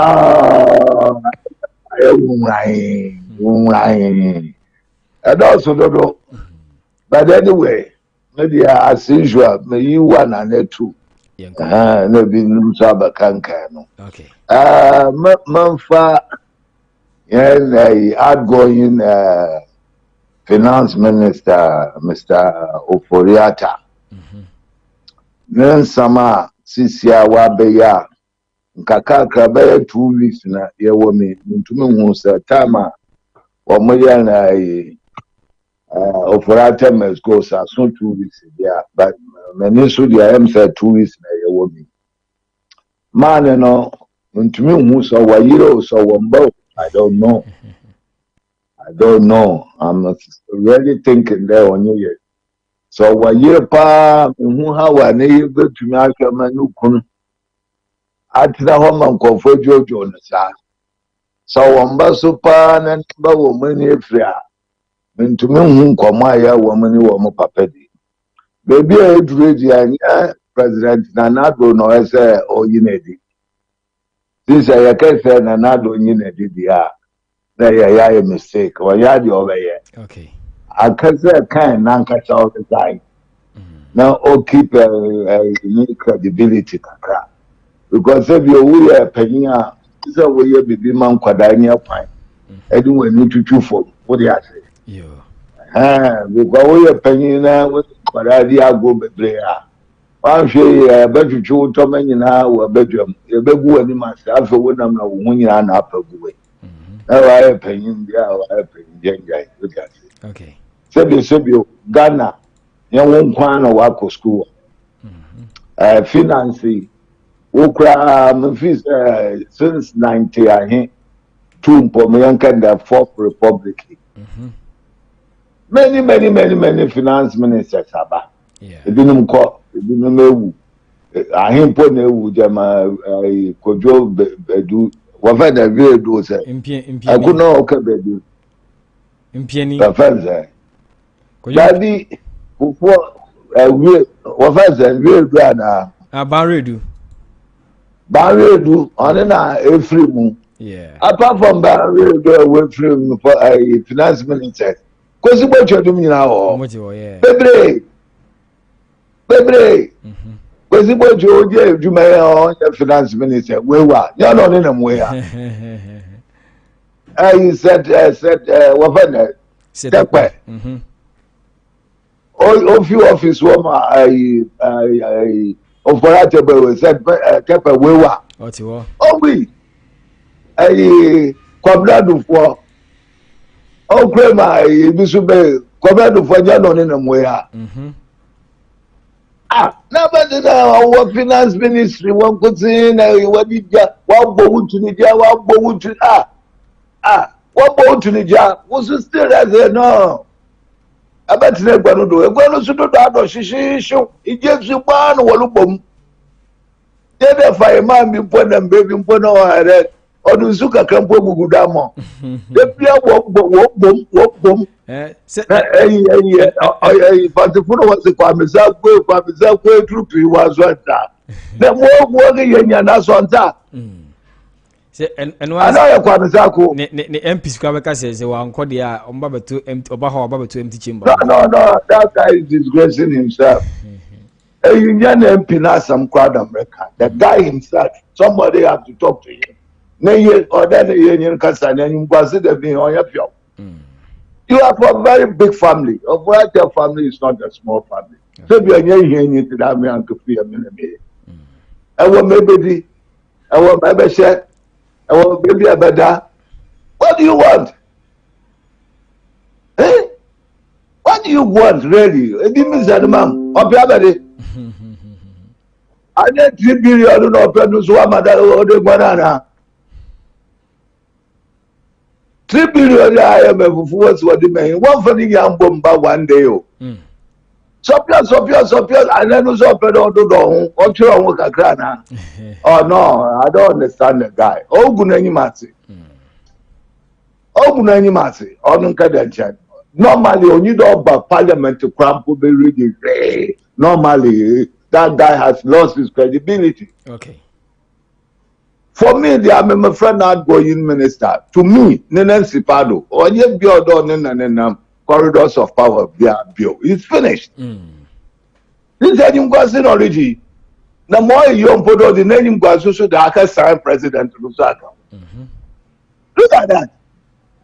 This is a president is already blow CB. Left and right.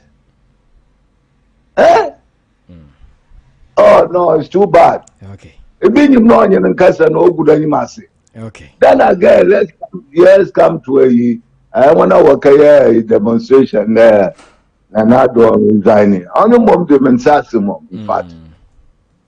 I want power the mensasi. Because resign in what way? We feel that we feel now in the next election, you never do. Okay. Papa don't resign. You know very well don't resign. Now Kufado wakache no ni Ofori-Atta point away. Yeah. No, that's all resign. What has to be done? Eh? The child important that way you need. No. If you are not more than whether they but we were a giant being kind of giant, but I say, what Memphis. Other man also not that one and not permanent. Let's start to them not you a bromana or we a comment to that welcome. I'm a very many bridge, not necessarily a broker. President Joanna that said, but Monsieur man or the new Guanami. No. The one work for demonstration it's good that we show that they are not happy with where things are going. But I think it's out of order there over the president. Oh, sorry, if I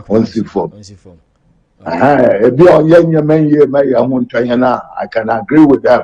That don't want to free the Papa for them. Or if you change one from I can agree with them. But that will see for me there. I don't think it makes any sense. Okay. They can come my time. All right, you that's be brave Uncle Fee and your team all the way from France. I also fed that join Eddie by 00491516594666. Now also I join Eddie about 00491516594666. You want 10 more minutes to go. Now you're storage medians, but I'm for me crowd to info quickly. Na young quay ni mamin come for Ghana Waves app from a free of charge oko Play Store and app store search for Ghana Waves radio na download the app na untia couple baby oko Play Store see the option of Facebook you know we be say logo no and wo machi kama sa oko the same thing and abi hu no download free untia hwe app mu akonya ma ultimate stations be brave wo on mine Ghana mu it is say a year piece of an absolute ability okay FM hello Nina I was so sweet melody station be and I was able to meet a fire up you so mra owamonania also do juma hono so and as I was working kind in some air cost so Ghana has is a more update all the time new stories ebe nyina no obeti making kind be our app you so and also there a Bobby Bray ebium ultimate TV channels was on here your YouTube or so your France 24 your Adom TV your Joy Prime any other TV channels we bring us and also betimi akɔhwɛ bi ɛwɔ ɛhɔnom nsa anetie ebiem and also no app is more akwanya ɛma otimi kenkan other websites for stories and also ɛwɔ hɔnom tino most of the radio stations still running on website also betimi reading everywhere hu ne ɛtwagu ne de ɛkɔ ne de ɛba my main some first acquaint in the main house in Yaduma, Quisera Bia, Numribia, your near Reverend Abeka Johnson, a dear here, a wolf Casafidia, so from a numerous 7 p.m. Ecopim 8 p.m. But the Massima a mudo a mutine at the brain, and actually didn't say a year hour of hope time, no, and a year 7 p.m. to 8 p.m. Ghana time, Najumedin Asha, say, Yamassimi a mudo papa, and Reverend Johnson Abeka. Ede ebrayen ewo Ghana Waves kasa fidie so kai se bia kwese de wentimi anko asori mpo a obetima tena fi na wo ti dwumadie bi because ebetimi edit sai bebre ede aba abusua ene eye yenyina abrabom tikana tie na shia Reverend Johnson Abeka man every Sunday from 7 p.m. to 8 p.m. na me say ka we say World Cup na babakon aka just 12 days yes Ghana Waves be bring live commentary ewo network yi so the connection so say the hun seminar ebeba abo hu the ekoso the eba ewo kasafidie so wa betina analysis ni na the amamo entino kai say World Cup no from kick off till the end of the World Cup are gonna be do finals up e be kick up no na dia ba bipim wo man Ghana mu no e de comment ni nyina ebebro ada osi we masho ada Ghana intimenje e bitima je pa ntino obi a eko World Cup obi a da butai ne se okọ no akwaje nti so butai ne se yeso yeko ni akwaje we are not just going there to participate, we are going there to perform. win and come back and bring the cup home. Simple as that. We are targeting more than 42 million because in his car in a share economy. We need yes, I walk up on the bar. This is can in our back room. I say yes, I just come from this calendar bar. Never says can Mbambe Japadi be friends with Ghana. You could be walk up on secret, you know. Yes, I'm already found to cast some boys. And found to see the BBC ABA some nice sports complex. Be it is to say, I'm not gonna win the World Cup for the very first time. This is what we did for a year, Mother Ghana. So I'm saying, even composition, we need to be able to do piano.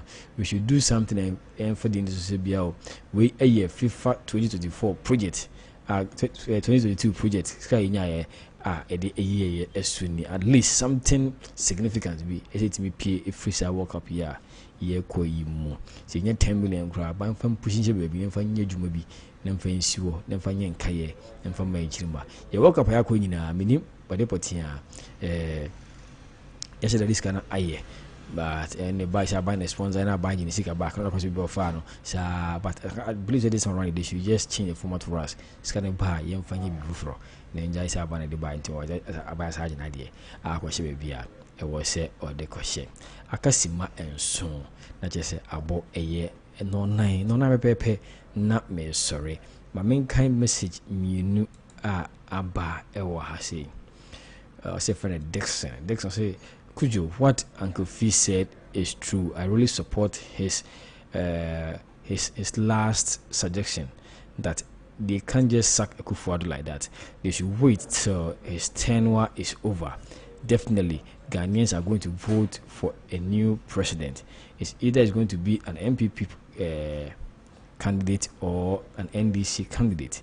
No matter the situation, we have to go through the regular process by voting to take Nanado out of the. But anyway, Nanado is not going to be on the ballot box, so no matter what the situation, Nanado will still not be the president in the next coming election. So let's bear that one as well. Kujo, this big capital man, I don't understand him. He is really not guilty to all these charges. Well, time will tell. And also there are the Abba and no. I think I have final batches of messages was here. I mentioned I making kind of tell not yem sorry in free akunyane so enko not yem jai Median informa the aka. Oh, I did like Benjamin so Abba Humane so Benjamin from a year Austria Abba Humane. So I'll just have 7 minutes for Benjamin. But I'll give him the 7 minutes. Not also enfan kasa na yem fa jumedini na enfa emre every year. Quickly. Ben. Hello, Benjamin. Hello, Ben. Akwaba. Why you late? Me time very limited. Papa. More just 7 more minutes. I'm sorry. Until 7 minutes. Sometimes you know, can't try the breaking point. Say, mbet me afraid. Oh, okay, Mate. And one is a woody guma. Your version on that. Time naso. Agrona some. Mate. And be over for first 30 minutes. Be now the year. With the account with topics of the day. Okay. So Obiamba now. We didn't get that was better. Say the breaking point. Mostly about 3 o'clock already. I'll be to my friend. My first 2 hours in there, me course name my friends me name but the last day will be to my friend. Until the Makamati. The final hour there a call us Nadia. Me the chamo. Okay. Anyway, me da sini akonya we na. Me chewa tifoni adofo no nyina. Me say Mati Uncle Fin ka me chia no bebre. Michia Oboba so na Minia John. Oboba we pimo Ghana. Oh, that's good. And yeah, we wish him safe holidays. Na the bio obia me chiano. Okay. Yeah. Minia John Ombaye. John Ombaye. So much on maybe. I say on by idea say Danyamiasi. Baby or Biamichiano. One say Uncle Fee one TSC say Omu answer na kra mami address this issue. Say your program no so no ye obi bana or ye ni submission. People should take their time to see the import of what the person is talking about. Mimba program no so just say miba be can say NDCRC airport and whatever. Okay. I was speaking to an issue, and that issue has to do with the fact that Vice President Baumiasi, they have built airports more than any other person. Yes. And in fact, I heard his assistant, Obia ya Wobwan woni office ho, Dr. Boakum. Kan SSUP say Kumasi Airport is one of those achievements. Tamale Airport is one of those achievements. Wa Airport is one of those achievements. And I just want to place the thing in context. Say, Kumasi Airport ni Myanmar, General Bekayen, it has been in existence for that long. Yes. There's no doubt about that. Good. So in that facelift, we have what we call first phase, second phase, sometimes third phase or fourth phase, depending on the magnitude of the project. Uti de mekanasi. So if there has been facelifting, now Obia beye the first phase away and was in the process of doing the second phase. And any term bar to a bar and end.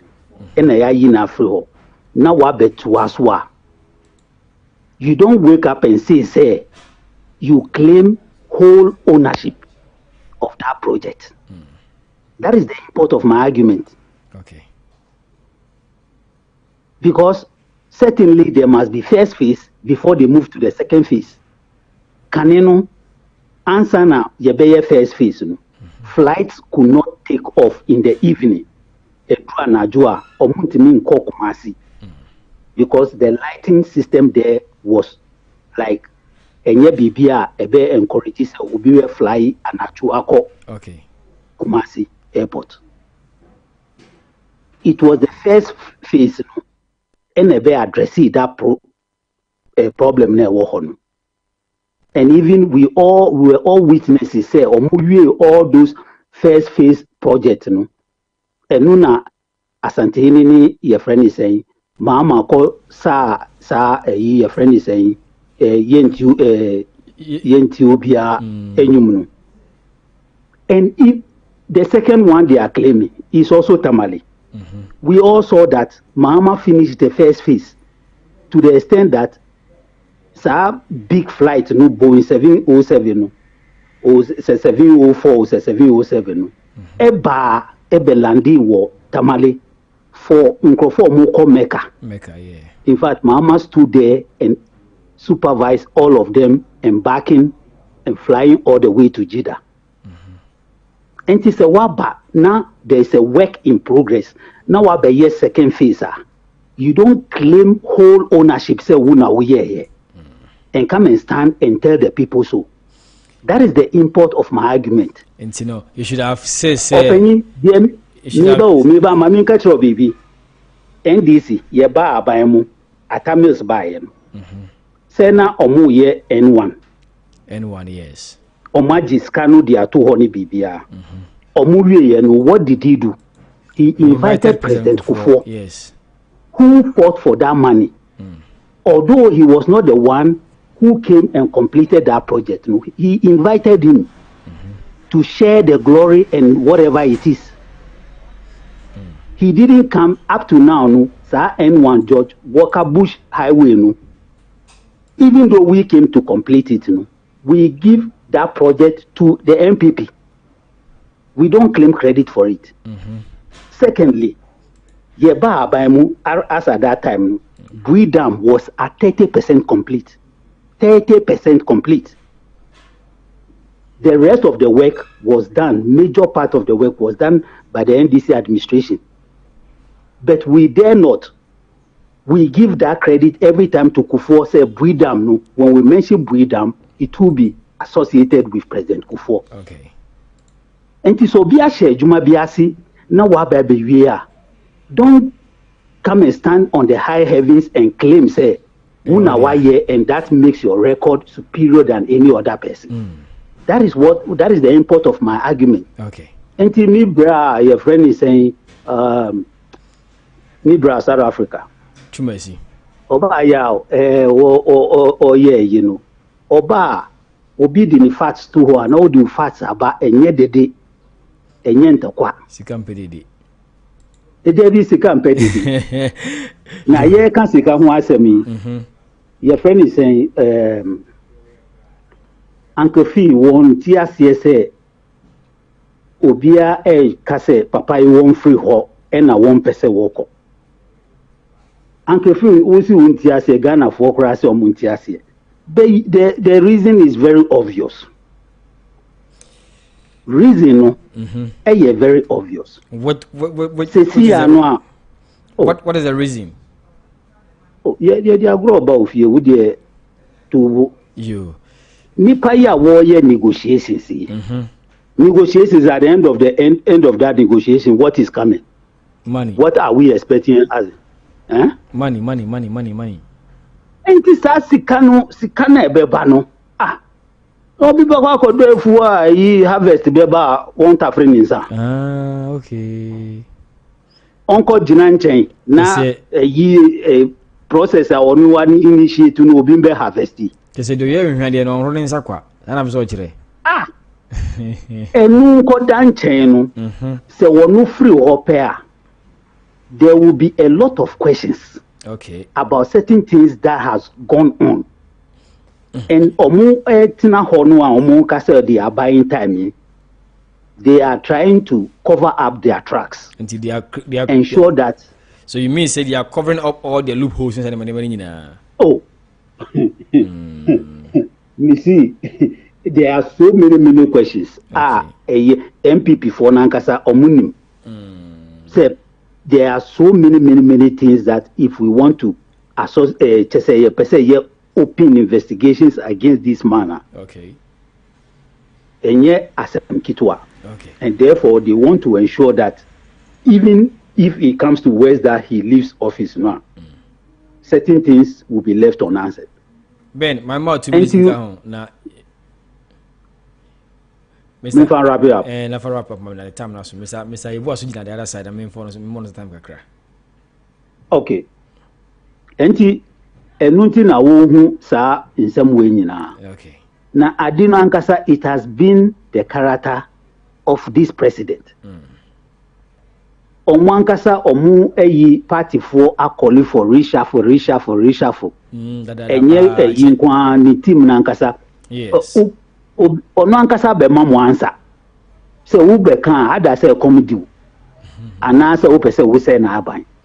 Enekra menu wo ka say teachers are partially on strike. On strike, yes. Why? Because he has appointed an education director Bia. Or a medical doctor. The Bia the people said they are not willing to work with that man. Or see chinchina or no or per se or ninuko. To the extent that the teachers are on strike now. And this is the nature and character of our president, who has told us that he has the men. Use those men and replace others. And this is and the Akobani say, Abain way there. The reason why people are calling for him to resign, and he say, we can't just imagine he being at the helm of affairs. The rate at which our inflation is galloping, our cedi is falling, prices of goods and services are skyrocketing. The cost of doing business and living in Ghana is becoming hell. How can we endure this for the next 2 years? That is the question. no. Akainye sanka Ghana 4 year war abotre yedi train 4 years. But what we are seeing by the end of the day,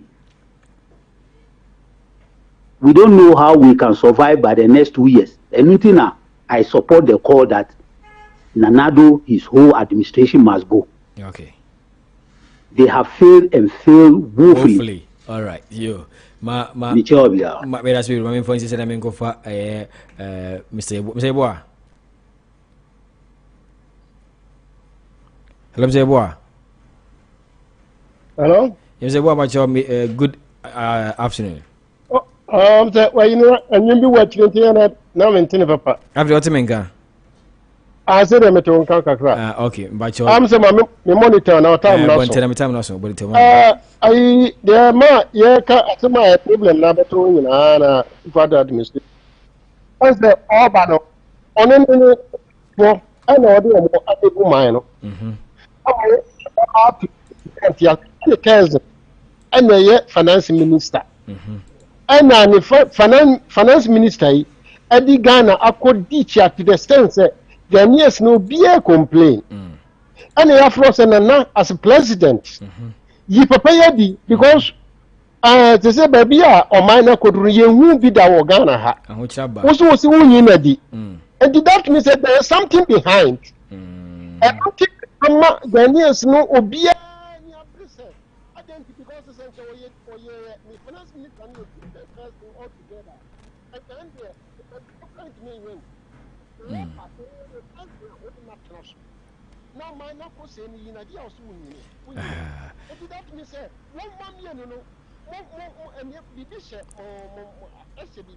Mr. Boa, as a online call from work class, a bit much a camera, online or from Parsi and Tunkabium.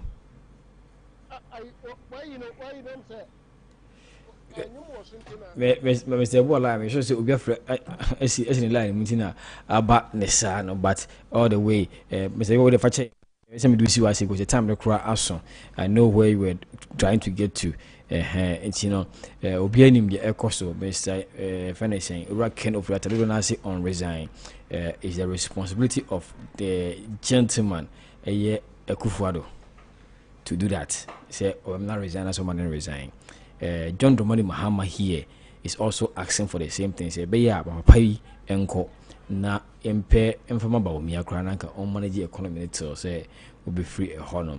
So these are some of the suggestions that aba e dey ma ura e Akufuado, but so obey and as one year dey obey dabi ana ebihu senior esitie ewo eho, but aha ne de dwumadi nyina esi medin e de Richard Kujo na de dwumadi ebro na make how say ko Play Store na ko App Store na search for Ghana Waves app no na download the app na wetimi ahwe edwumedi ayedi nyina esetie edwumedi ayedi nyina ewo Ghana Waves kasafidie so emra yede bibia ebro live neti edwumedi a aka nyina wo other network so ewo ye hasei sa anetie nye Ghana Waves radio nkwa ene wo so yo abebre program bi wo so a yo sisi bebre wo so ane so betimi atie bi ewo so bi etise Adom FM ewo so Peace FM ewo so Joy FM ewo ana station bebre ewo so a betimi tie ye station ewo so, and apart from that no so betimi ahwe TV ewo so betimi atie radio so betimi can kind stories other making headlines so other websites so ewo so ni nyina ewo ho a obetimi abo woni so akoma ewo ho a ehu se de enima esi eko na me pese me de Samuel Owusunyom bi na me de ewie dwumadi no, but me hwennwum na me hu e ka mu nti de bi na me hu na han na ka me hwa me hu nti me hu de ne ma me ngofa na me bo NDC nyom na me de wie de na me fa bibi nyom fa nwie se de be ya balance na bibia akoye nti ne obesi e form of na eno ana ye bebo e di atwato ne da sori dwumadi no so di wei ana me de sorry so nyame ade mo kina ye be say hia e wo ahase 2020 form of nana 2020 yet manana 2020 Ghana Waves, the best internet radio for Ghanaians abroad.